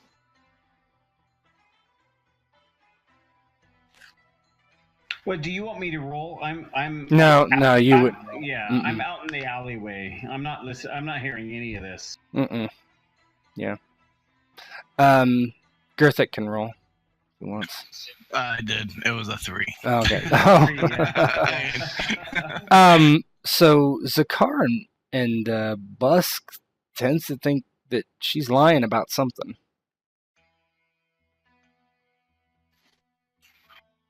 Zakar will look at Busk and say, hey, Busk, I do not like the feeling she's not being, truthful about what she's saying. I think, Agreed. she's making fools of us. I am sick and tired of being a fool this night already. Yes. Time I agree. to end this. I He think, turns, Busk nods like, I get it, and then turns over to the lady and goes, well, you ask a great sum for something very petty.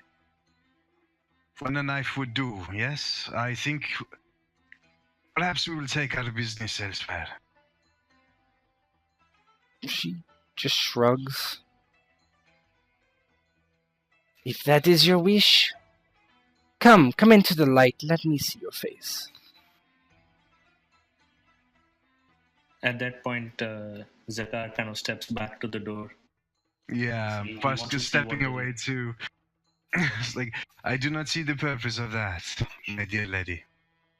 You have named your price and we have found it wanting. We shall take our leave.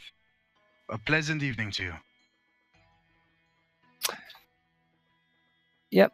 So as you're walking out, and Aloe sees this from outside, the guy that showed you there, basically is just kind of waiting behind you, kind of blocking the exit.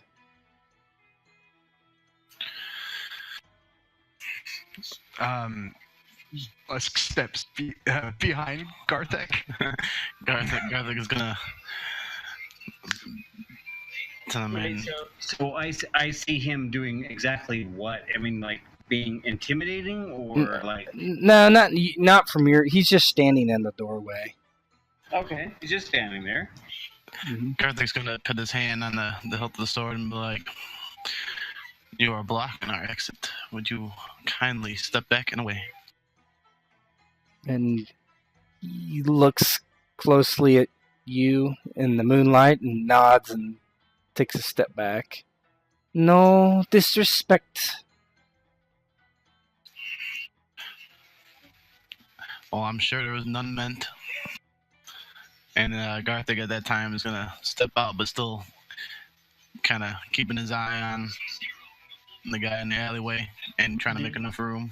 Did that guy, when he looked at Garthak in the moonlight, was that like overt the way he looked at Garthak? You just looked at him. Okay, cool. Then fine, yeah, we all step out.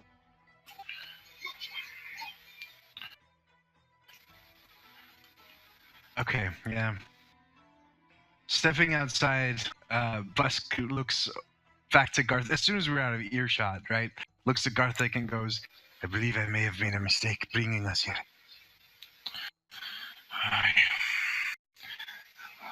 I still think they may need to go then.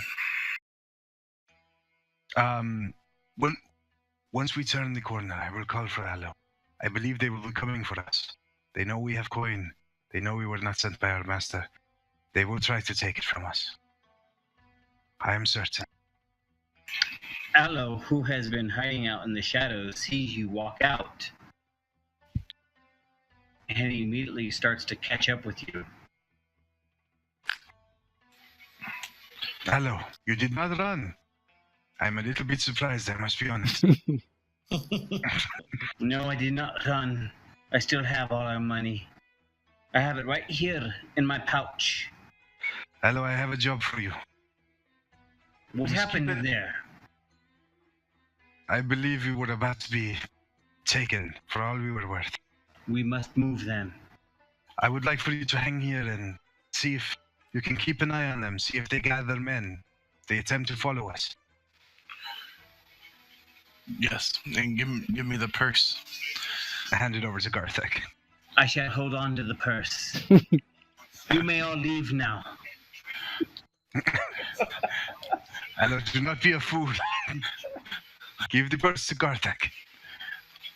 If you go down with all our money, we have no chance.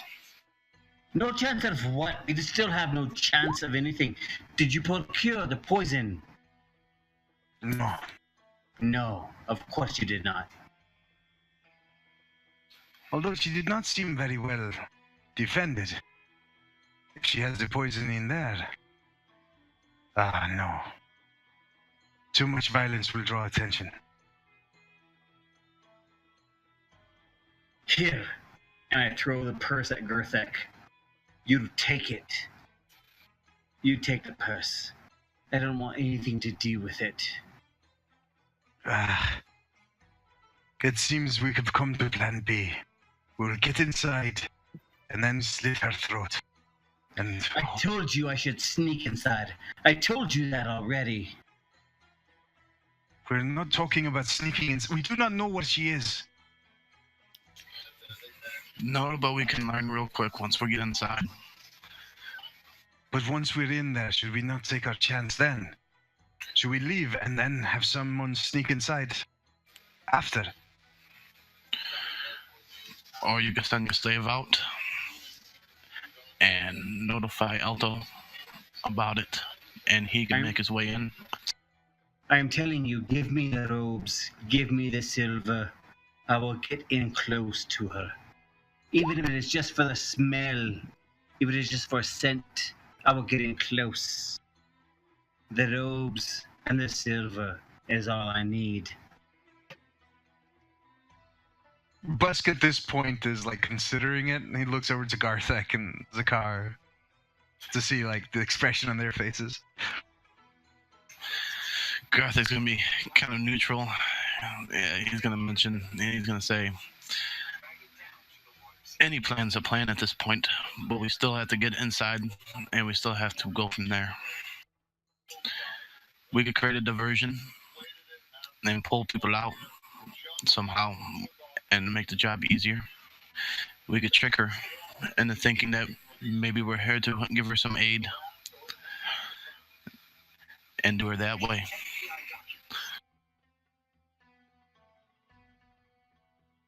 Do not believe they leave the establishment, but Zakar, what do you think? Do we trust Allah with this? I think we should just proceed. I feel if we delay any more, then maybe we'll not get our chance to kill her. I agree, our window is closing fast. Alright. Let us acquire the clothes, and I will give you the silver. How much would it cost to get, like, just a notch above my clothes? Oh, probably 2/3 of a silver, maybe. Or no, it'd be 1/5 of a silver. You got plenty of money for that. Okay, cool. So it's getting late. Probably have to rush to the marketplace if we can find some. Yeah, that's all. slaves That's that all hand waved. That's fine. You find clothes that you dress up Aloe for the to look a notch above my grade. And like, this does not suit you. That's all. We just need some makeup to cover this mark on my face. Makeup and clothes, and we will be good. I promise you. They have makeup. they buy makeup? probably women do. You could probably do it. It's expensive, but I would say after the makeup and the clothing, you have 1 silver left, and that's it. It's all we need. I just need that one sniff.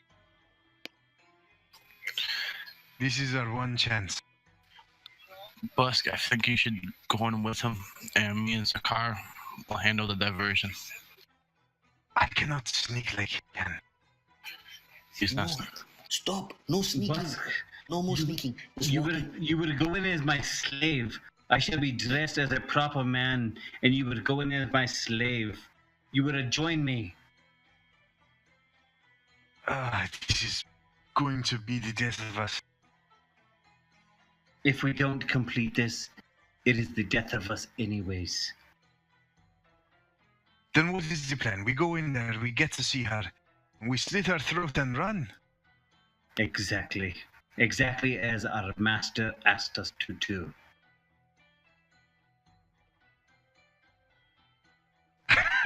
Busk looks like really hesitant and looks to Garthak and Zakar like more pleadingly than not. Like, I do not think I will be of much use to you in there if this is the plan. No choice, Busk. No choice. I think it is time. If it's quiet enough, there will be no conflict on the inside. Especially if we Ronaldo can go alone. But I trust him. He can manage it. He seems like really reticent to want to go in there.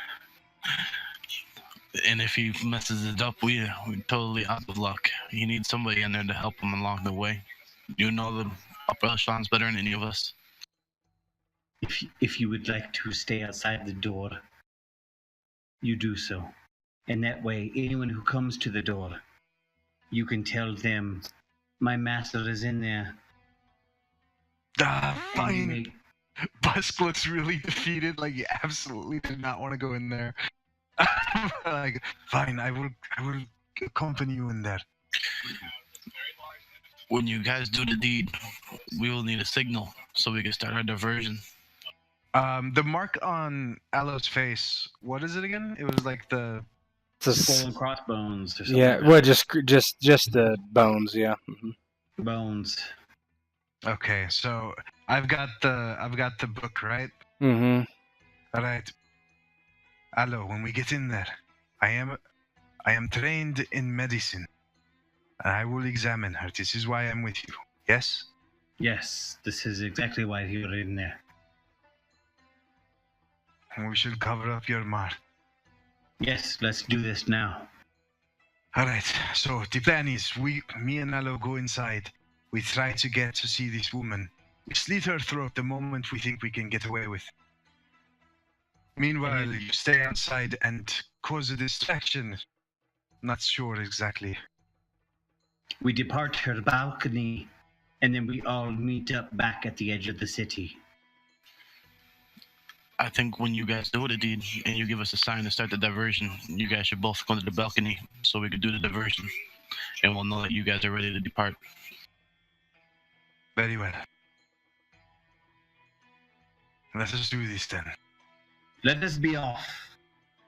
All right, this is ridiculous plan in motion. Nice knowing you guys. It was a pleasure. Okay.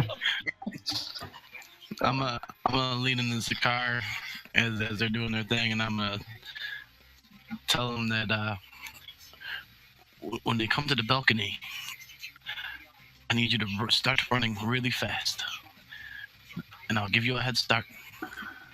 And then I'm gonna say,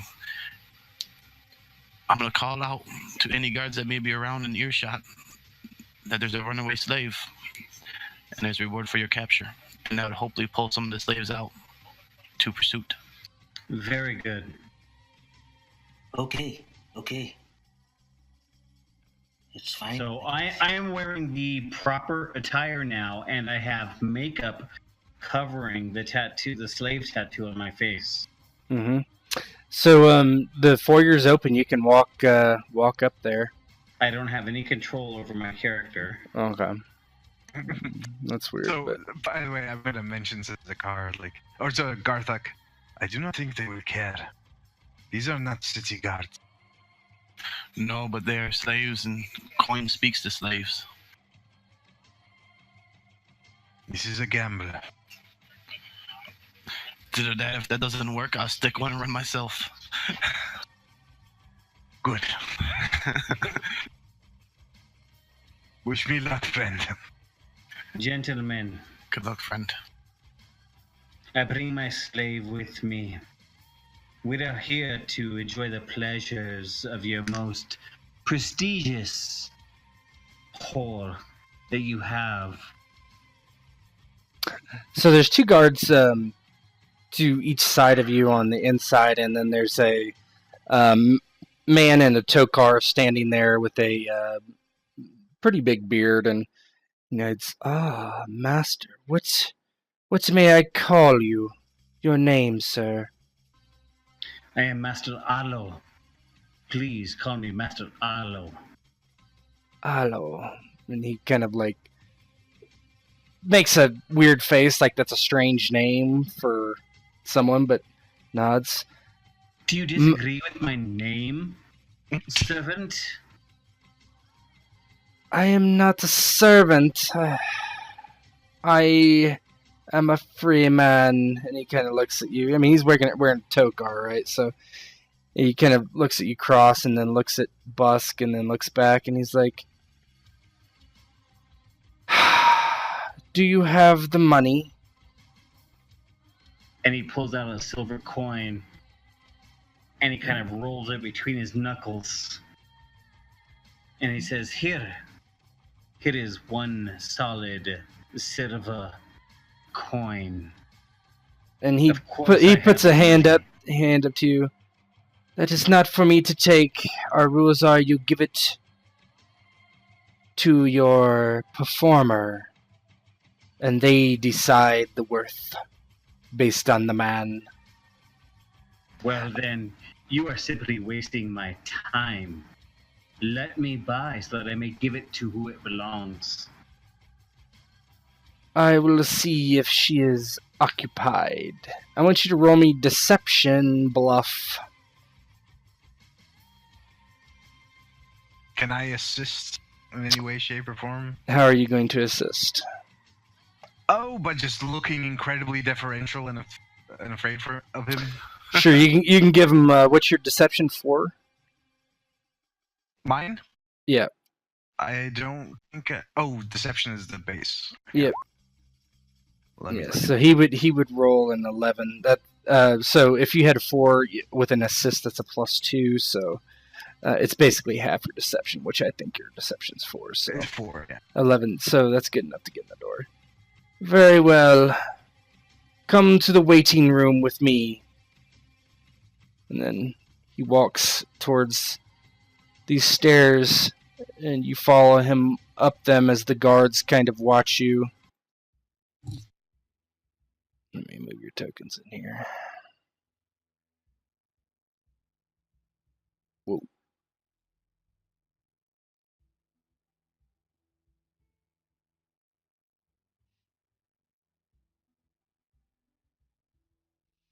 Brings you upstairs, and brings you over to the room to your right, essentially, and basically, please wait.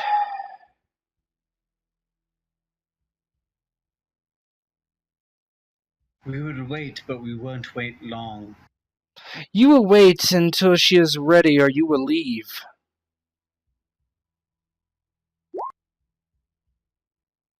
If there's a way I could get away with it unnoticed, Bus is gonna elbow him in the fucking ribs. Yeah, that's fine.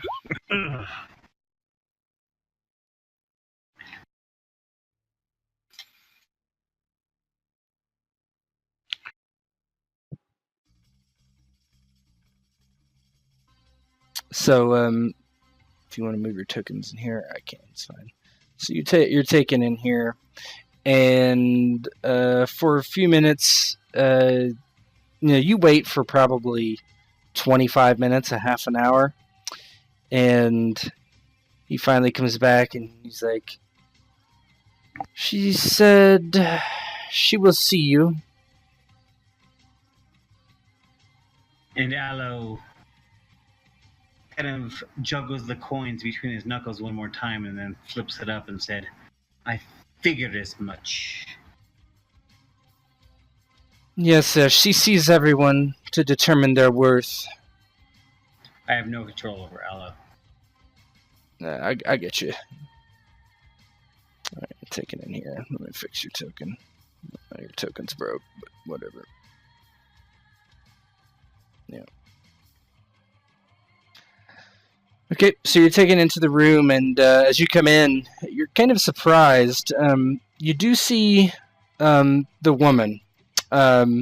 Clearly, this is who they were talking about.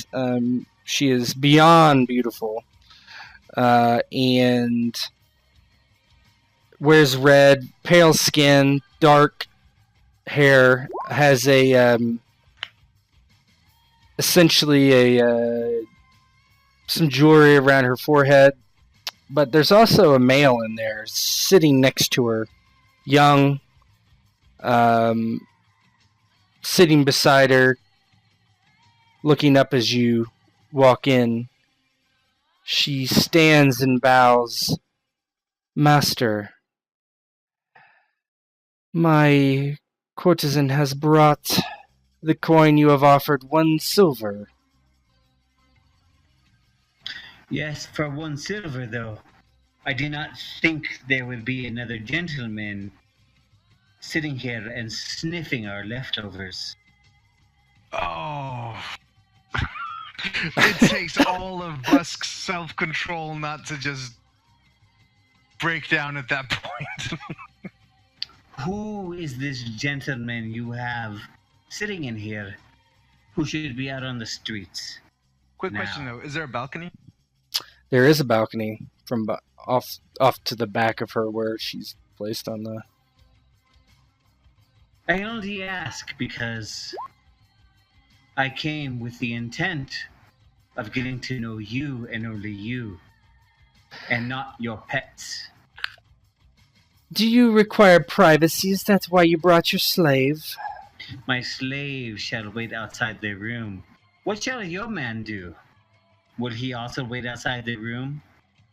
And she, kind of, her eyes narrow, and she kind of steps forward and looks at you, and she's like, "Ah, that is what I thought." And she turns around and walks back, and she's wearing fairly common garb for you've seen for a woman in this area, except it's red. It's like basically a tokar as well, and it's revealing the sides of her, her side, her flank, to her hips, and then there's chains that kind of connect both the front and the back. And she sits back down, and she's like, "I wondered. You see, look on the table there. You might find it interesting." I am looking on the table. What is it you expect me to see? On the table, you see there's various vials and things, and you see one thing that kind of makes your stomach kind of like cringe is like a makeup, basically a makeup thing there. Why do you hide your mark? I do not hide mine. Hers is a tear. I do not understand what you're talking about. Hide my mark. I'm not hiding any mark. Busk holds up a hand to you at this point. Says, "My dear lady, you are as perceptive as has been said. You are correct. He is not here for himself. We are here on behalf of our master." Your master. Quiet, slave. Quiet. Shut up, Alto. So at all this like yelling, one of this guard outside the door peeks his head in. "Mistress, are you well?" "Yes, I am well enough. Don't go too far." And he nods and steps back out. And the guy standing next to her, you notice he's looks a little agitated by Aloe's attitude. "Please forgive my companion." And Busk bows. Yes. We are merely here to ensure the quality of your ware, so that our master can pay a visit here and security that he will not contract some unpleasant disease or other such discomforts. She points to the table. "Your silver is on the table. Tell your master to come visit me himself." No, if anyone is going to contract a disease, it is going to be Busk. And Busk is gonna like pretend to have like a cough, like, and it's like something's wrong with him. I don't know if this is acting, but he's gonna pretend like he's having like a fit. Mm-hmm. "I'm sorry, I do not know what is wrong with me.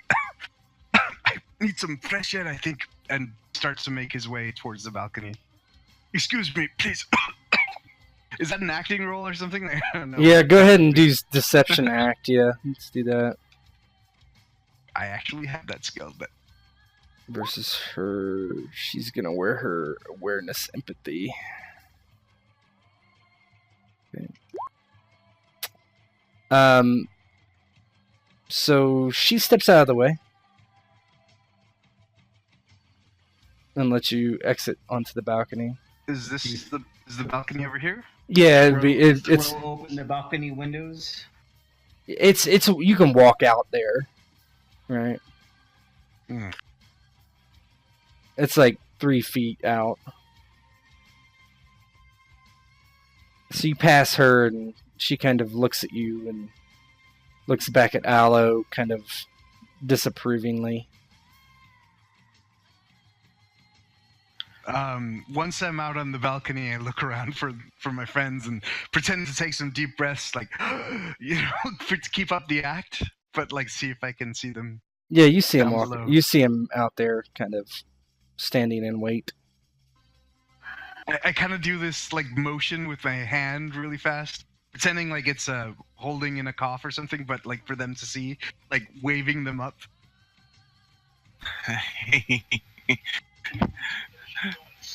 The car. It seems like our friend wants us to come up there through the balcony. Cool. So do we see it? Like, do we have to? Yeah, you see it. Mm-hmm.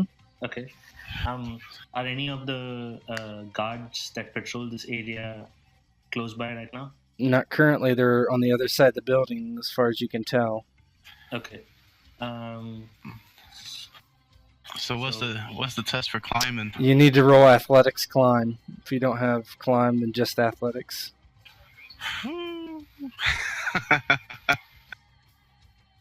Alright. It's versus a T. pyramid. It's versus a TN12. So Okay, so what's happening right now? People are like coming up the balcony, and people are climbing up balconies, and what? yeah, what's he's happening? Busk is signaling for the others to climb up onto the balcony. And as soon as Busk signals for others to climb up the balcony, I try and maneuver my way around the prostitute's guard and get behind him if I can. Now what? Hold on. As soon Where are as you I see going? him, as soon as I see him make his way to the balcony and start waving and basically moving the other gentleman up to the balcony, our people. Mm-hmm. As soon as I see him do that, I try and maneuver myself into a position where I can take advantage of the guard, where I can get behind him or to the side of him I mean, or something. you can move forward, but I mean, you can't really get to the side of him. And anytime you start moving forward, so you move forward, and she's like, "What are you doing? Stay where you are. I invite people to come forward by invitation only." Listen, I have paid much money to be here. The money is there. It is yours. Take it. Leave. You want me to leave and all of a sudden? Oh no, we needed you here, Garth. Destiny, man. We have done nothing. We have done nothing yet, and you expect me to leave? No, I am here for my lord, and we are going to test the product before we leave. Is there, Zakar, you want to try to climb up too? No, I'm going to be down there just in case if if one of the guards comes out while he's climbing. Yeah, so you climb, and you end up kind of like tripping over your own feet as you're going up. You basically, well, not tripping over your feet. Your handhold slips, and you fall, and you take an injury, twisting your ankle, and you hear the guards coming back around. No Destiny? Alright, you have to do it before. Yeah. Yep, you gotta do it before at this point. Inside, she like raises an eyebrow. I have to do nothing, and she kind of looks to the man in the room, and he grabs a dagger off his belt and stands up. Do not make me call the guards. Would I be able to attempt again? Not now. The guards are coming outside. Alright. Busk watching this travesty unfold below. I'm done with the charade. I pull my dagger out, and I walk towards her. And she like backs into Busk. Actually, kind of. She's like, wait. Yeah, because technically she moved over just so you can move your token there. So she kind of moves. She's like, wait, what are you doing? What are you doing? And he steps over. Doing, you madman? And like Busk steps in front of her, tending to step in front of her to protect her from Aloe. This is not why we are here. Stop what you're doing. And then shoves her off the balcony down.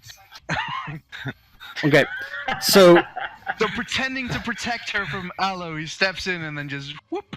Yeah, hold on. So go ahead and roll. Let's see. I think I'd do this here. Go ahead and roll your fighting brawl if you have it. Me. And then versus her combat defense flat-footed, which is going to be a 6. You may use a destiny point if you want. I am absolutely going to use a destiny point. This is not one I'm going to fuck up. So when I use a destiny point, how does that work? You just add an extra die. You don't keep it, but you roll an extra die. Okay. I'm beating a 6 with. You got to beat a 6 with whatever you're rolling. I think your fighting is it 3 or is it 2? Yeah, I should be good though. This shouldn't be a problem. Well, you're taking her off guard, so yeah, it shouldn't be that hard. Yeah, 11. I'm still using a destiny. No, this is not one to take any chances with. So basically, she's kind of like backing up, and kind of describe how you toss her off the balcony. So he does that thing where he holds like one arm in front of her as though to protect her from this oncoming lunatic. Steps like, and the other arm out towards Aloe. But then the moment she's like not paying attention, just turns around with both arms and just shoves her like by the shoulders off the balcony down to where I guess where Garthak would be at this point. Yep. So I'm gonna roll her endurance. Well, I don't know. That's falling from 15 feet. I'll do this. Oh man. So she has to take a wound. So she hits the ground and just like starts like, making this, basically knock the wind out of her kind of. So she's like gasping for air. The dude next to her kind of turns and he's like, "You fool!" And he kind of was an accident. steps back and he's like, he actually doesn't step back. And you're surprised, but he follows her and kind of jumps out the window as well. What the fuck? Oh boy. And Busk looks over at Aloe with like the shrug, like, what the fuck? You must go after him. Go now. so what I'm has? not mad, you go after him. Yeah. So on the so just switching scenes a little bit here. So outside, where did she go?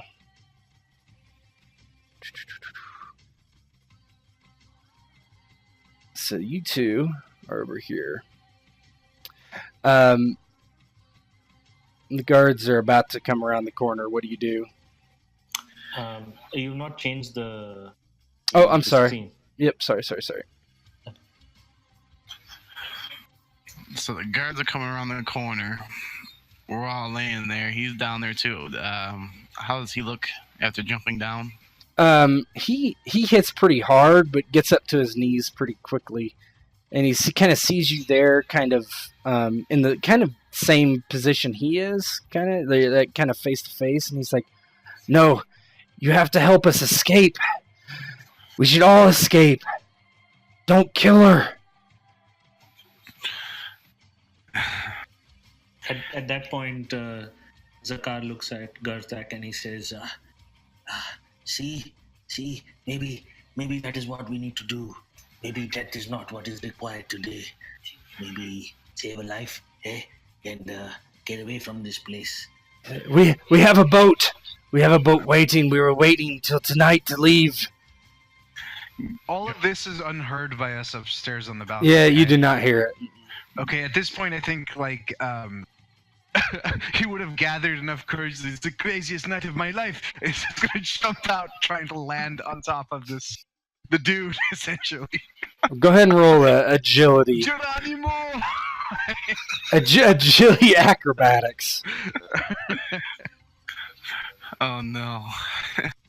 He told me to jump. And Aloe sees him go rushing out the window and is like, "Oh shit. Very well then." And he goes jumping out after him. Okay, so acrobatics, agility acrobatics for both you. TN 12 to avoid an injury. Oh no, this is gonna be an injury. While this is happening, Garthak's gonna stand up as best as he can. Yep, injury. Yep, give yourself an injury. He's fine. Aloe's fine. So you basically land around them as you hit, right? It's like, "We don't have much time." And you hear him, as you guys hit, kind of in the confusion, you hear him say, "We want to leave. Come with us. There's a boat." And he's kind of like, goes over to her and kind of pulls her up, and he's cradling in her arms, and it's your decision what to do. Zakar is going to step forward and say, "Busk, maybe what we wanted is finally here, eh? We don't have to Oh, kill my anyone." ribs! I Get think up, I fool. broke a rib.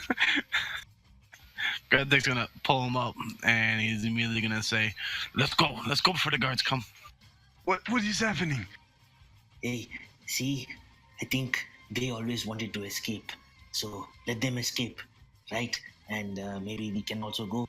Maybe we still have the money, right? Let's get out of here. We left the coin upstairs. You fool! I told you. Where's Lalo? He's like, we have more coin on the ship. It won't be a problem. Let's go now before the guards come.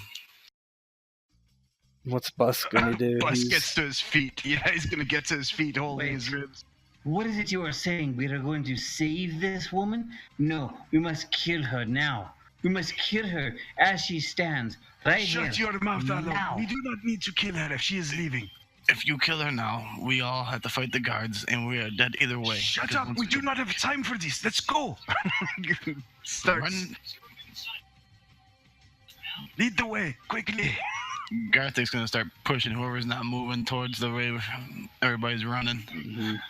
Very well. Um, Kinda hobbly. Move. This is a. So somebody needs to help.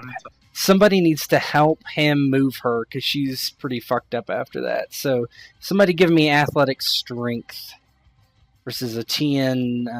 We'll do a TN 12. See if you guys get out of eyesight before they come around the corner. Oof. That's so you're helping? Okay. So Aloe tries to grab and help, but he is just gets in the way, and he kind of like tangles up with the dude trying to help, and guards come around the corner and they like are shocked by what they see. Nah, I have the injury. Yeah, did it affect your roll? Yeah, it did. Good. Well, I mean, Doc rolled, so I'm assuming he was trying to help. Oh, okay. Oh, I didn't. Yeah. Sorry. No, it's okay.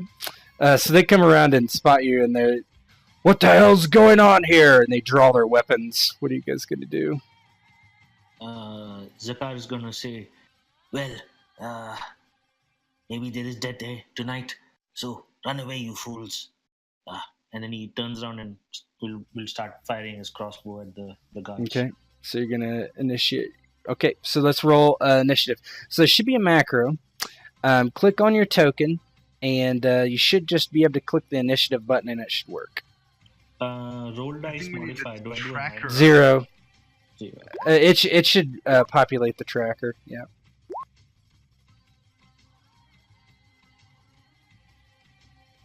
It should take everything into consideration that it needs to. Yeah, that looks right. Injuries? It should take. Yeah, probably not injuries. So if you have an injury, give a -1 to yourself. If it doesn't matter on the tracker, then that's fine. Zakar, do you have an injury? Yes, I do. What's Yeah, your agility? Agility. 4. How is that possible? No, that didn't work. Something's wrong with your. I know what it is. Hold on. Initiative 0.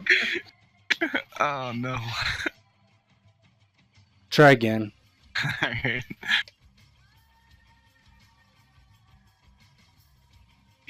So everything should be zeros. Roll dice modifier. Yeah, Static mhm. modifier. Alright. Mhm. Yeah, no, I'm totally satisfied with mine. So you're actually an 8. Okay, so you guys, it should be good. Zakar, what's your agility? 4. Okay, so you're higher than him, so you would go first anyway. So Aloe, you're first. Go ahead. You can move through friendly spaces. Fine. You all have full movement. You can move 4. So the way combat works is you get 2 lesser actions or a greater action. If you kind of explain to me, if you haven't played the system before, you kind of explain to me what you're doing. I can tell you what basically it is. From here, you could not move an attack. You could charge, which would give you a -1d to your attack. But Okay, so I'm standing right here next to the lady. So, and our only two opponents are these guards down here. Is that correct? yes, that's correct. So as far as we know so far. Yeah. So I'm gonna tell her, my lady, You must come with me right now. We must leave this place. Let them deal with the gods. We are going to run. We're going to run right now. And she looks at Zolston, and he nods and kind of helps her off. So are you running away basically out of combat? I'm kind of basically grabbing her by her arm and pulling her away out of combat. Okay. As you do that, he follows with her, so they'll go with you. Okay. That would be your turn. Zakar. So for a crossbow, is loading a minor action? A load is a minor action, yes. Okay, so can I load, shoot, and then run backwards towards where? No, you can load and shoot, or shoot and move, but you could not do all three. You could do all three by spending a destiny point. Yes, I'll do that. I'll spend a destiny point, load, shoot, and then run away. Kind of like a the rear guard, shooting and running back. Yeah, skirmishing kind of. Yeah. Yeah. Go ahead and roll your marksmanship, your crossbow, part of your marksmanship.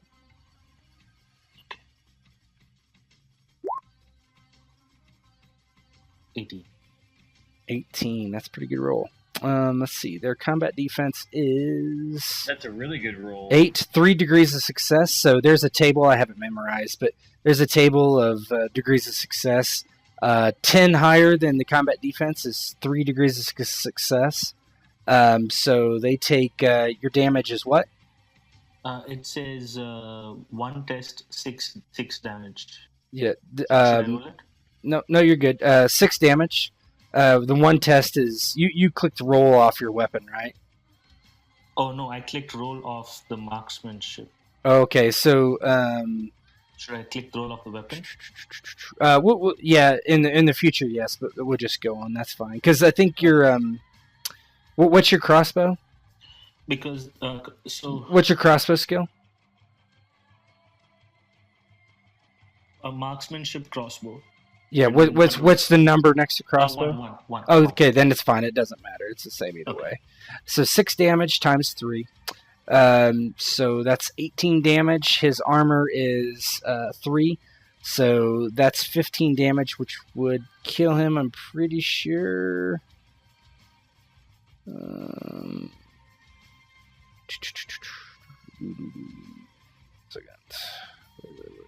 Yeah, definitely kills him. You shot 2 or 1. How many can you load? What's that? How many can you load? How many can you load? So it's a single bolt crossbow, correct? Mm-hmm. Oh, you mean did I shoot guard 2 or guard 1? Yeah, right. Mm-hmm. Yep. A guard 2, the one in front of me. Yep. So now you can move if you want with your destiny point. Yes, so I'm gonna move there. So describe how you shot that guy and killed him. So when Aloe starts, he says what he says, Zakar hears it from behind him. And when all this is happening, he turns around and sees the the guards kind of rounding the corner. And instinctively, he kind of pulls his... He knows what's up. He's heard everything. He pulls his crossbow out, loads it, shoots, and then, he's like... Basically aims for that guy's head, shoots him in the head, and then starts running backwards, saying, "Boss, got that. Keep up. Time to run."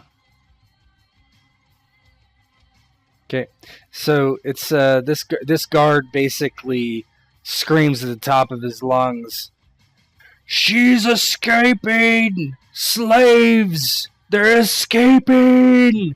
And then he basically moves forwards and attacks Gerthic.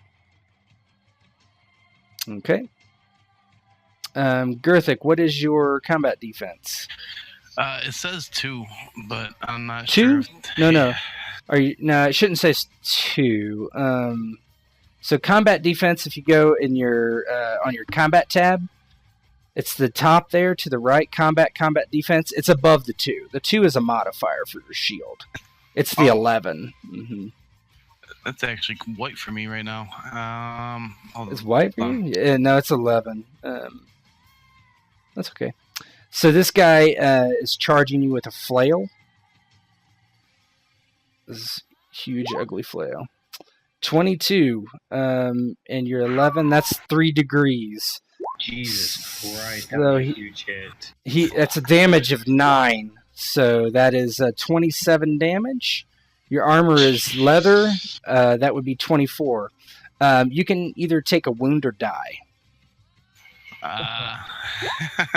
I'll take a wound. Okay.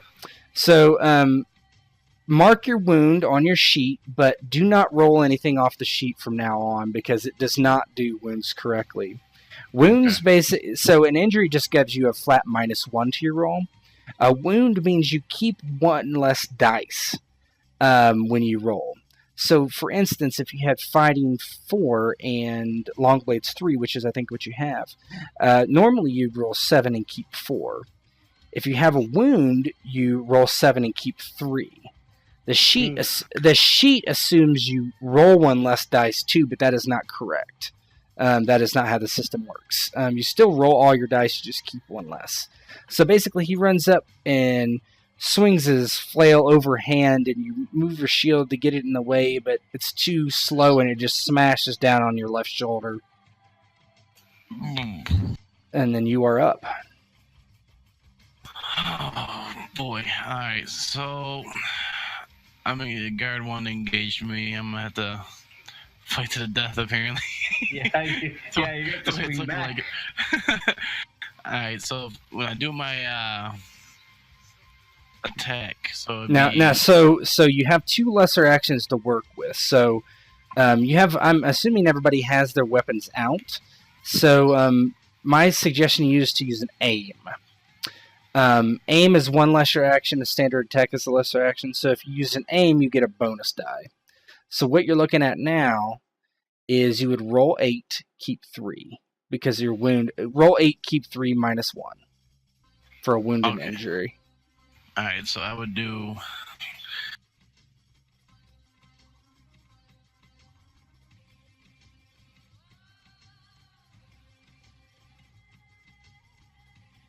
You said keep 3, right? Mm-hmm.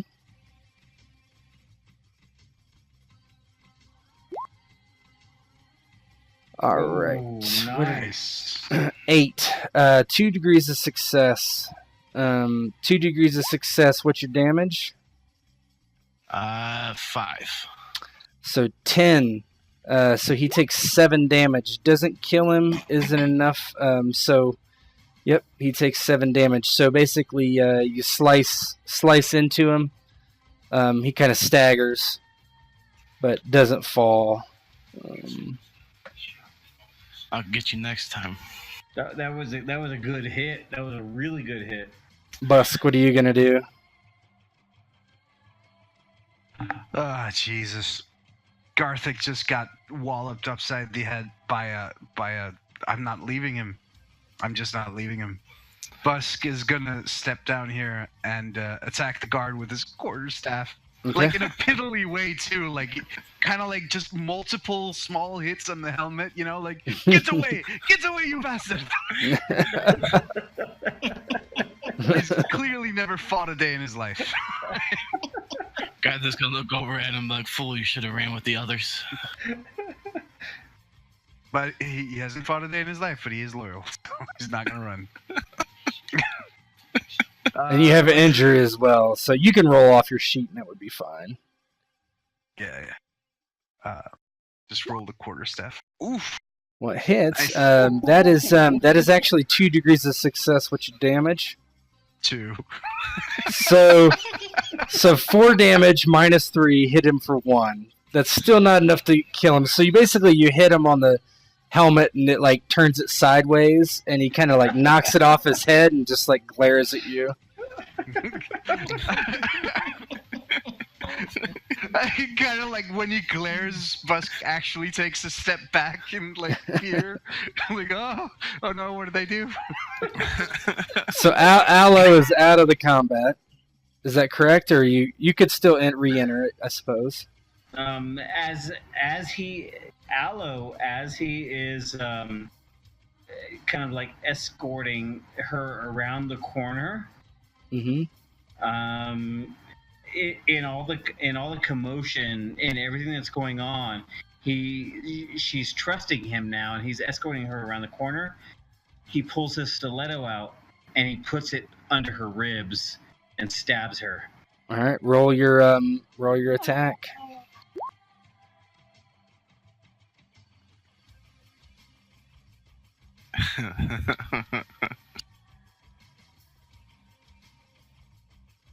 And that's just with my stiletto, correct? Mm-hmm.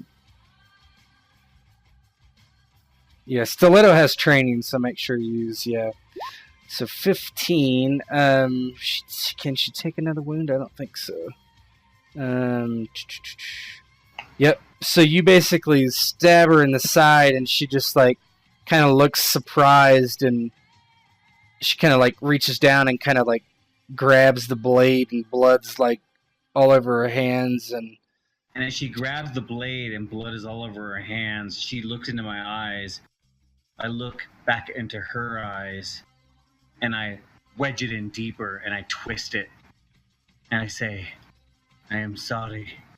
This is what my master requests. Mm-hmm. So, I'm gonna, this guy have stats? I don't think he does. So, okay. Zakar, you catch this out of the corner of your eye, and behind you, what do you do? Actually, Zolston behind you starts screaming, "He's killed her! He's killed her!" Take him out, Zakar. Take him out. Zakar kind of looks back and he's kind of confused for a bit, and then he sees Aloe and the stiletto that's not really stiletto, but he sees Aloe's hand where it should not be, and he kind of puts two and two together, turns around and shoots at Aloe. Okay. Says, "You repulsive creature! I should have killed you when I had the chance." Jesus. So you'll need to reload, so you won't be able to aim. So Yeah. So just just click it off the sheet. Should be good. 15. What a clusterfuck.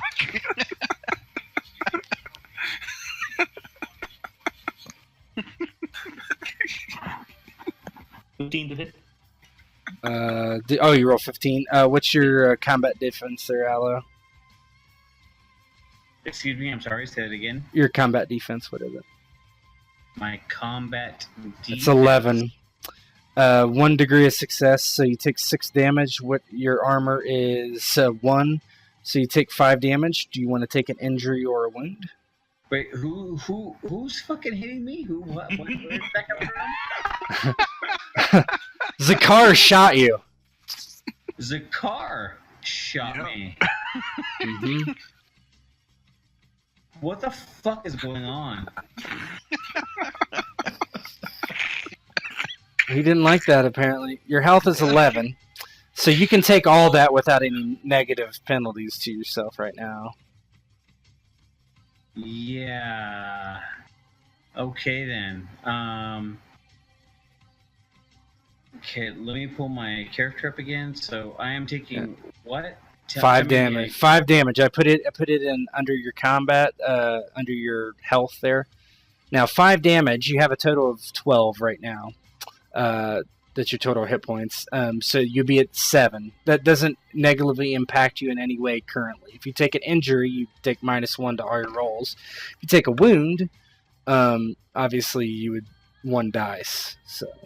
All right. So 5 damage doesn't do shit to me. No, not yet. All right. Well then I'll take it. The guard is like, "You've killed her. She is priceless," and he attacks Girthic again. I didn't kill nobody. Oh, God. He doesn't know. I was at a family barbecue. 16, 2 degrees of fuck. success. 18 damage, -1. 17 damage. Yeah. Ooh, god damn. So can I burn a dusty point to live? You need to deal if you were you can take another wound. You can't burn a destiny point until the you could burn a destiny point to make him miss. You can do that. Alright, I'll do that. Okay. So just at the last moment, you raise your shield and it just rattles your whole body. And you are up. Alright, so 2 lesser, I'll do the same thing as last time, right? It would be the aim and the swing. Yep, we can do that. But at the same time, if I don't, then I can use the other action to move then, right? You can. Alright. I'm thinking I don't need to necessarily give off an aim this time. I'm hoping not, at least. Yeah, so you're rolling 7, keeping 3. Okay.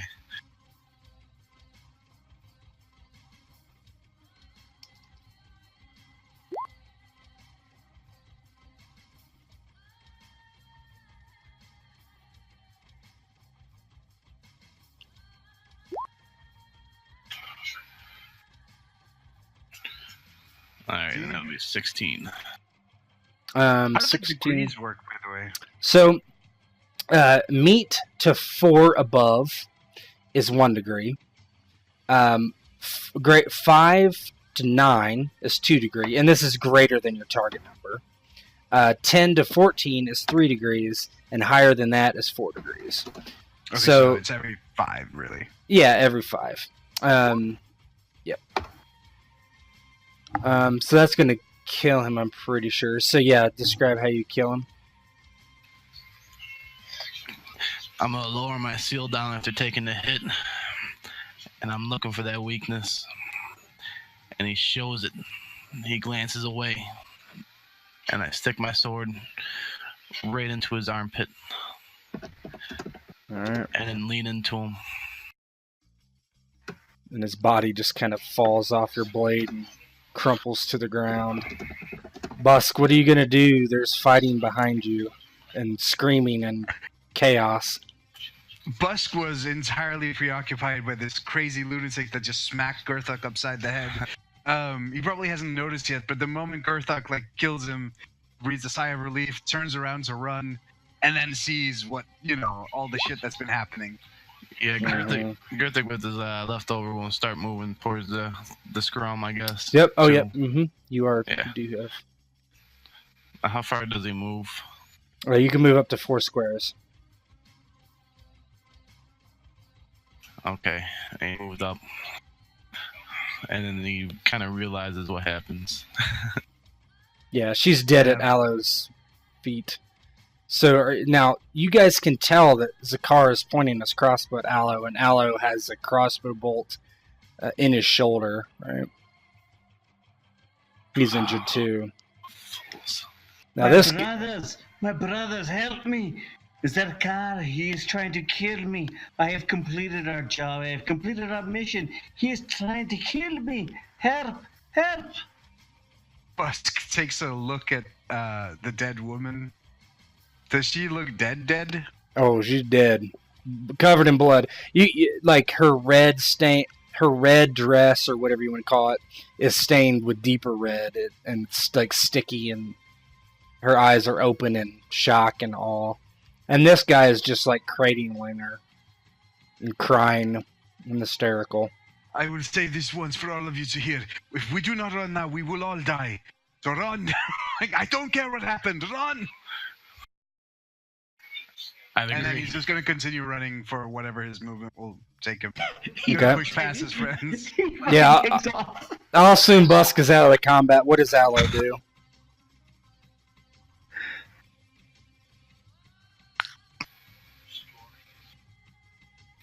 He's running too.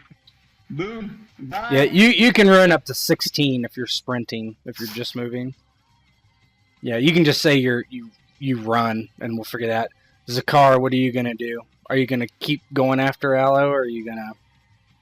It'd be pretty hard to shoot him from this. What about the dude who's just holding that woman? He's Is he just- still there?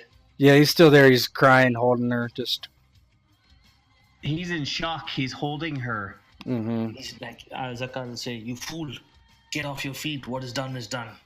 You have a boat, you have coin. Let's get out of here." We And can he take- he looks up at you and he's like, "Just kill me too. Just do it." Aloe No. comes back. Look how fast Aloe came back. Get out of here. Another NPC to kill.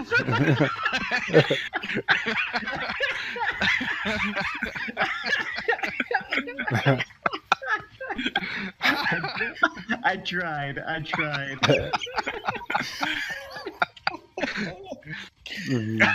Zeta's gonna say, That was hilarious, Doc. I just love the immediate kill me too. Immediately, Aloe's token starts moving. Like, who am I killing?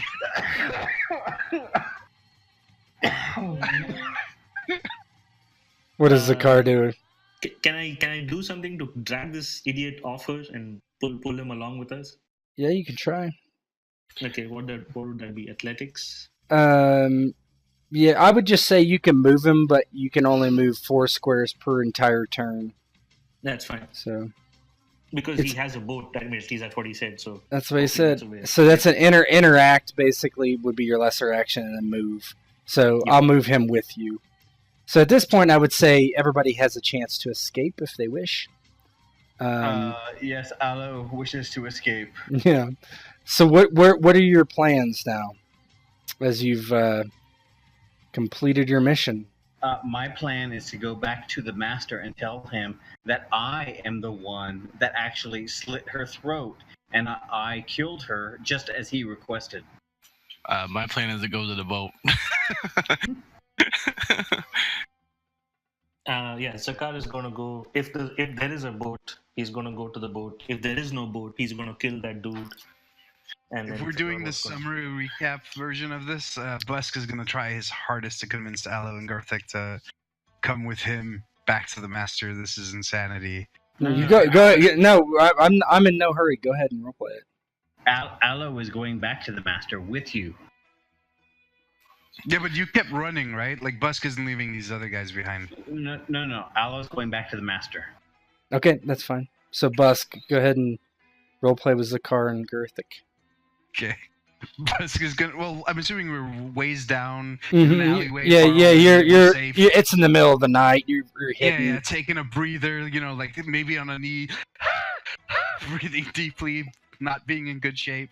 It's gonna look up at Zakar and Garthik and be like, "We have to return. We have to return to the master." Fool, the master will kill us. We've been spotted. There's no way we can hide our faces. Anyone who saw us is dead. No. Listen to Busk. He speaks the truth. We must go back now. Is Aloe there? Yeah, you're not there. You are not. Well, if you're Aloe there, I is think. If Yeah. Aloe was there, I am going to be fighting with Aloe right then and there. So is Aloe there? Okay, wait. If you actually draw a crossbow and Aloe, Busk is gonna get between you and Aloe. And then, what are you doing? Have you lost your mind, Zakar? Yes, I have lost my mind. There was no need to kill that woman. She was going to be running away by herself.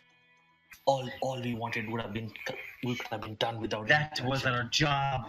Our job was to kill that woman. Our job was to stop the business. You are a fool. God, Aloe. we have You killed talked a woman. about this. You killed a woman in cold blood. Zakar, are you mad? We've talked about this. No. We talked about the option of letting her run. She Yes. would be captured, she would be back, and then we would be punished for failing our duties. She would have had a boat. She would have escaped. Could have been done. Garthik's gonna step in and be What like, boat? "Fools, I have taken a beating for you guys. I am not going back to the masters. I am going with the young man, and we will take our chances. I feel we will be dead anyways when we get back there. There's too much notice going on now." We are the cause of his love's death. He will not help us. No. Aloe is the cause of his love's death, and he knows I tried to kill Aloe. I cannot go back. If I go back, I will be killing Aloe in the master's place, and I will die anyway then. Better take my chances and come back for Aloe when I have a chance. God. Bust friend, either you, I implore you to come with us. Yes, be smart, Busk. The master's not going to let us live. We are, but what are we? We are just cattle. He will kill us and say we did it without his blessing, and he will have got both things. He would have got rid of the girl, and he would have got rid of the evidence, or whatever that means. No. Aloe. No. Wait. He holds up a hand to Zakar and Garthak and looks over to you, Aloe. Aloe, would you consider this? And just quietly, so like between us, so like Zakar and Garthak can't hear. Would you consider this? If I can speak to Zakar, make him forgive you. Would you consider it? I don't know that Zakar will ever forgive me. I don't think he can. I simply killed the woman that we were asked to kill, but he is taking it personally. Well, this is not even an option if the boy is lying. Let me speak to him, privately. You speak to him. Garthak, please. Can I speak to you a moment? That is still between Zakar and Aloe, so Zakar can't shoot him. Like, waves Garthak over. Yes. I know you may not want to, but please protect Aloe for a short moment. I think Zakar would no sooner shoot through me to get to Alto.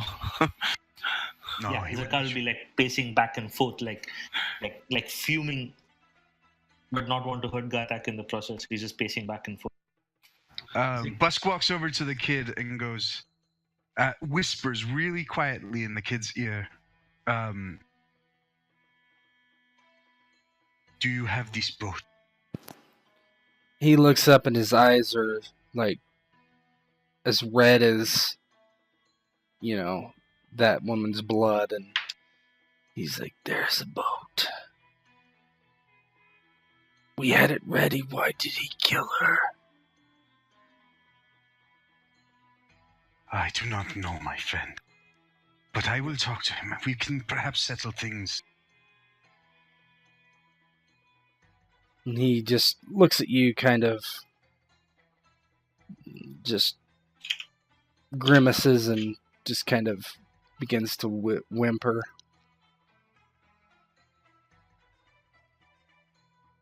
Okay, hang on. Gonna whisper you something. Mm-hmm.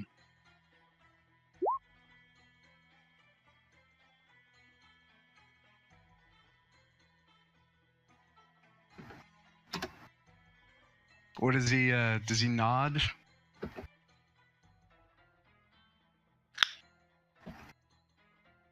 He does. Busk nods too, and then walks over to Garthak and whispers in his ear, "Let Zakar take his vengeance." Garthak would nod, and then he'll look at Aloe. Friend, you've done a great misdeed today. But I'm standing between you right now as a brother, so your other brother will not shoot you. And at that time, he's going to wince in pain as he steps and reach for his ankle and fall down. Busk is also going to step aside. Zakar, you have a clear shot, man. How do you whisper again?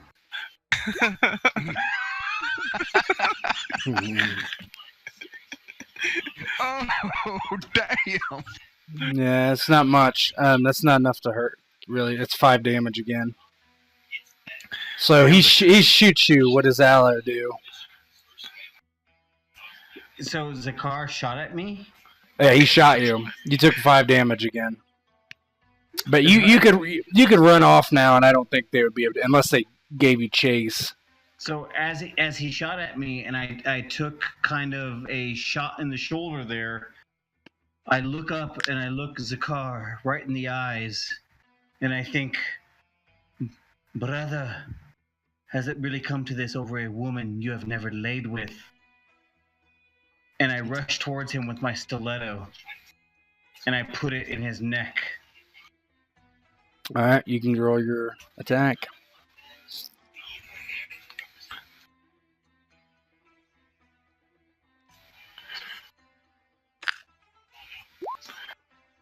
What's your combat defense, Zakar? 11. Okay, so he hits you for 1 degree. How much damage is that?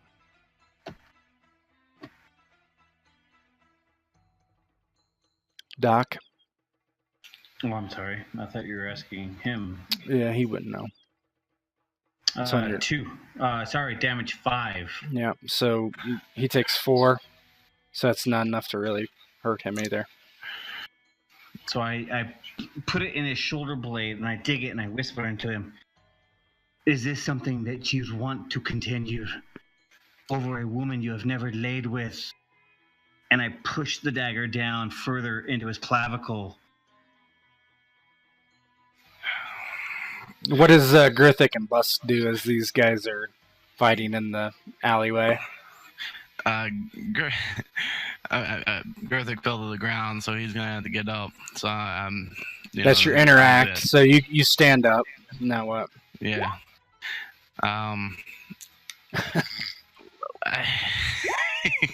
Would I be able to move and attack if I wanted to do that? Yeah. Okay. And goodness golly. Who are you gonna attack? Dang it. I completed the mission as requested.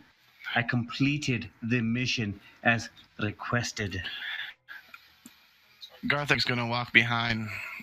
That's all because that's he had to step over him to get the cur, and he has the scimitar out, and he's gonna grab Aldo on the shoulder and say, "Sorry, brother. Sorry, brother. It must happen." And then he's gonna stick him with the scimitar. Go and roll it. God, this is some Caesar shit. Getting stabbed in the back alley by your friends. In a fucking back alley. Yeah. Hang on, my Et tu, brute? my fantasy ground, not my fantasy ground, my Roll20 kind of locked up here. No problem. I'd move the up arrow up so I could just have the same roll as I've done last, and somehow it's gonna fit.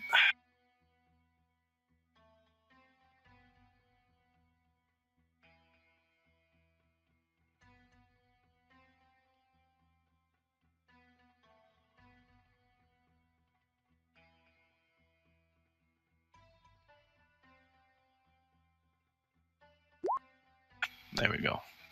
That's 1 degree of success. What's your damage? 5. So it's 4 damage to him. That would put you at 9. Aloe, you still that still doesn't take you over anything. I mean, you could take an injury or a wound right now if you wanted, but it doesn't have to. Mm-mm. Wait, what? I take the wound to my back flank.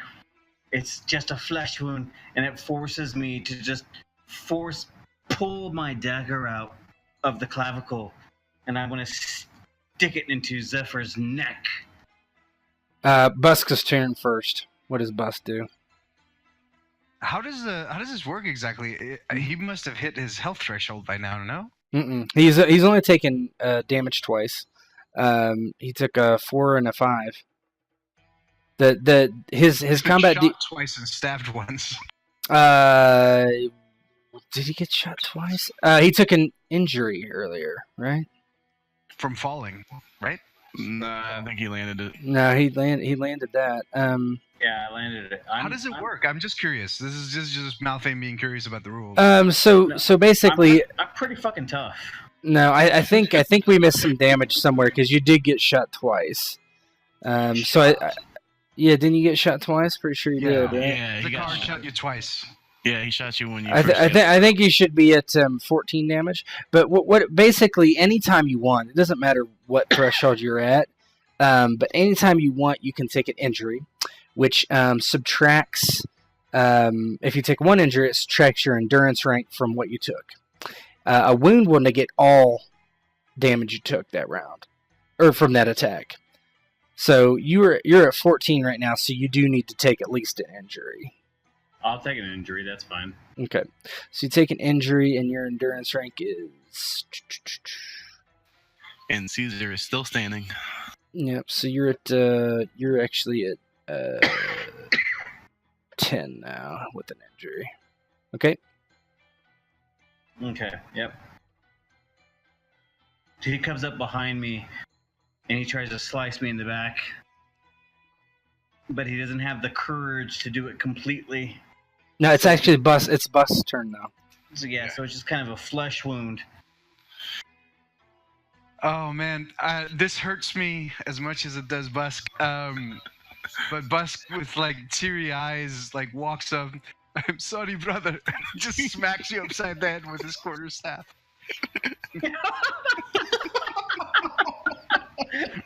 Roll it. I am sorry. Bonk. With a stick. Oh shit! I forgot to. I don't know if I forgot anything. You have an injury, right? So that would be you'd be at 12. Yeah. So that's 1 degree of success. You hit him for 1 damage. He's at 11. This is the slowest killing ever. Yeah, you're just it's getting. totally Caesar. It's like a million staffs. Now, Ala, go ahead. And now being hit in the head and being Actually, I think it's the car's Zakar. turn. It's the car's turn. My turn. Yeah. So I'm gonna use Oh. my destiny point to aim, load, and shoot. And as I do that, I say, "You had everything you could have wanted. When we started this day, you wanted to see the world and run away from this place. There was a way out, and you ended it by killing an unarmed woman we had thrown off the balcony." Yeah, exactly. You fuckers threw off the balcony. So how does aim work? Wait. How can he use his crossbow in close combat like that? There's no rules against it. Really? Mhm. So he was able to reload and use his crossbow like Yeah. If you guys were on a tactical map, there's no rules against it. that. Wow. That's all right. So We're not using advanced reach, so and even still, there's no rules against it. aim, reload, and fire. Wait, with the you destiny need. Okay, yeah, you can do that. point. So what does the aim do? Gives you an extra bonus die. So one more d6. No. Yeah. All right. Well, Well, you replace the 2 with whatever you roll, so it'd be 4 more. Yeah, 4 Four more. more. Yeah, so 17. 2 degrees of success, 12 damage, minus 1, 11 damage. That's a wound. No. That would probably be a wound. Yep. Unless you could take 2 injuries, which would be minus 8, which would put you. Yep. No, you need to take. Can't take 3. You could take 3 injuries, which would negate it all. You could do that. and then it'd be at -4 Mm-hmm. instead of 1 whole d6. Yep. Yeah, I'll do that. Okay. You cannot take any more injuries. Nope, I'll take that. So Now it's your turn.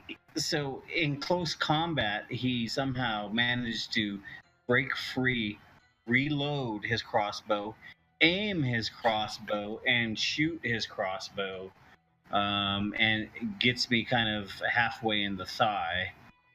And as he does so, as he shoots down into my thigh, with me still holding on to him, miraculously, I pull my dagger out and I say, "Brother, I wish it had not come to this." And I stab him in the chest with it. All right, go ahead and roll. We're incompetent. There's like 3 dudes, like. Miss. I don't understand how this works. I mean, What do you mean? You get a -4 to your roll. That's what happened. Oh yeah, with the injuries. I have him like face to face with me right in front of me. But dude, you've been shot and hit and like. Yeah, you're bloody badly. I mean, You should just run at this point. But So actually, what happens is, as you guys are fighting in the street, you hear like a commotion and people heading towards you, heavy footsteps, potentially guards, because you're not being potentially really quiet. We are all gonna die. I'm screaming and yelling. as loud as I can. So what is everybody gonna do? I think Flee? it's- Keep attacking? The guy gets up and he's starting to move away. The boy. I think it's Busk and Garthak are up. Yep. Scarthek first. Sorry. At this point, seeing how bloody he is, and seeing the guy moving, hearing the commotion coming, Garthik is just going to push Elda to the side and start moving. Okay. I mean, not just enough to kind of maybe unbalance him a little bit, but just enough to clear the way for him to start going going with the guy. Yeah, Gerthic can leave. Not a problem. So you start taking off. What's Bust do? I don't know how this works, but Busk is gonna not yell, but he's gonna say loudly to Zakar. Garthek is already leaving. He's gonna say loudly to Zakar, "Just go, save yourself!" And he's gonna like from behind, just throw away the quarterstaff and bear hug Aloe and try to like just wrestle him to the ground and keep him pinned until the guards get there. Go ahead and roll. Well, it's athletics brawling, so go ahead and roll, or fighting. So it's fighting brawl. So go ahead and roll your fighting versus Is his that combat. contested? Yes, it is definitely contested. It's not contested in the way you think. It's contested versus your combat defense. So he has to be on 11. That's -1, by the way. Yep. So he grabs a hold of you. Next, he can try to pin you, but that's next round. You'll be free. You will have the opportunity to run, or not run. I'm sorry. You have the opportunity to break free of his grasp when it's your turn, as a lesser action. Zakar, what are you doing? I will say, Busk, I hope the fates are kind on you. Be well, brother. Just go. And his eyes are watering. And Zakar will say that and kind of start moving away after Gerthak and the man. Okay. Aloe, what do you do? I try and reach out for Zakar's ankle as he tries to run and trip him and drop him onto the ground. Okay, you try to yeah, you can. Busk is holding you. You roll. Go ahead and roll your fighting, but you're gonna take a dice penalty because you're being grabbed. So what am I rolling? What's your fighting? Is it 3? Is it fighting? Mm-hmm. Just to grapple someone like that? Yeah, it's fighting brawl. If you don't have brawl, which I don't think you do, so yeah, you miss. I reach out for Zakar's ankle as he starts running off in the distance. The coward, running in the moonlight with blood trickling out. I look down at Busk. Why, brother? Why? To save them. And it is only fair that I stay behind and die with you for betraying you. Consider it justice. We will both face it tonight, my friend.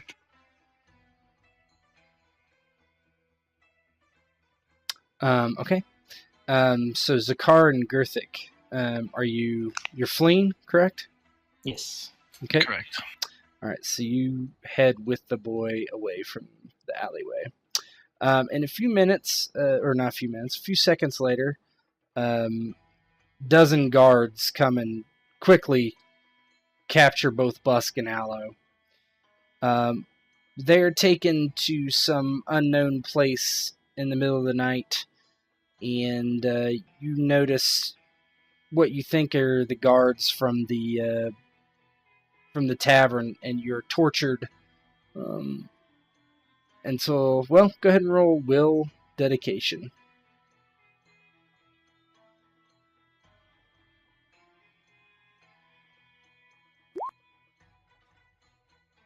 Oof. So Aloe, who basically was very gung-ho about his master. How do you tell them exactly who sent you to do this while you're being tortured? It was the other two, Zekar and Oh, Gurthek. no, you tell the truth. You fail. I mean, you can give them up too, but you give up your master as well. Very well, Zukar, Gurthek. It was their plan. They went to the master with their plan and said they could help him. They could help him.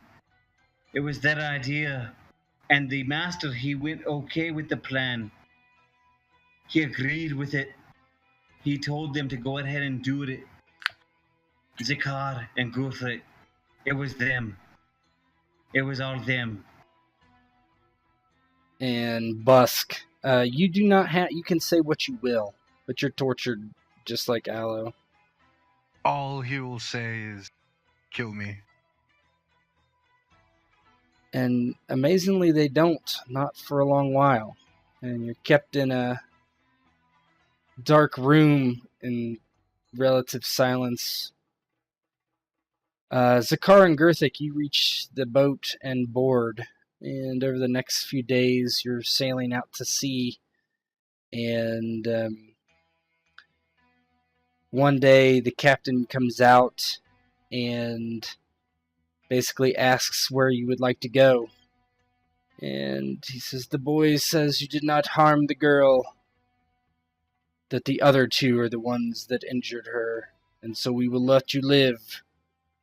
And they sail basically to the free cities and drop Gurthik and Zakar back off and probably to Tyrosh. And you, for the first time in your life, Gurthik, have your freedom. So how do you react to all this, both of you? Gurthik is gonna hug the young boy. Thank you, lad. I very much wish things could have been different. And I am sorry they weren't. And if you ever need me again, I will help you.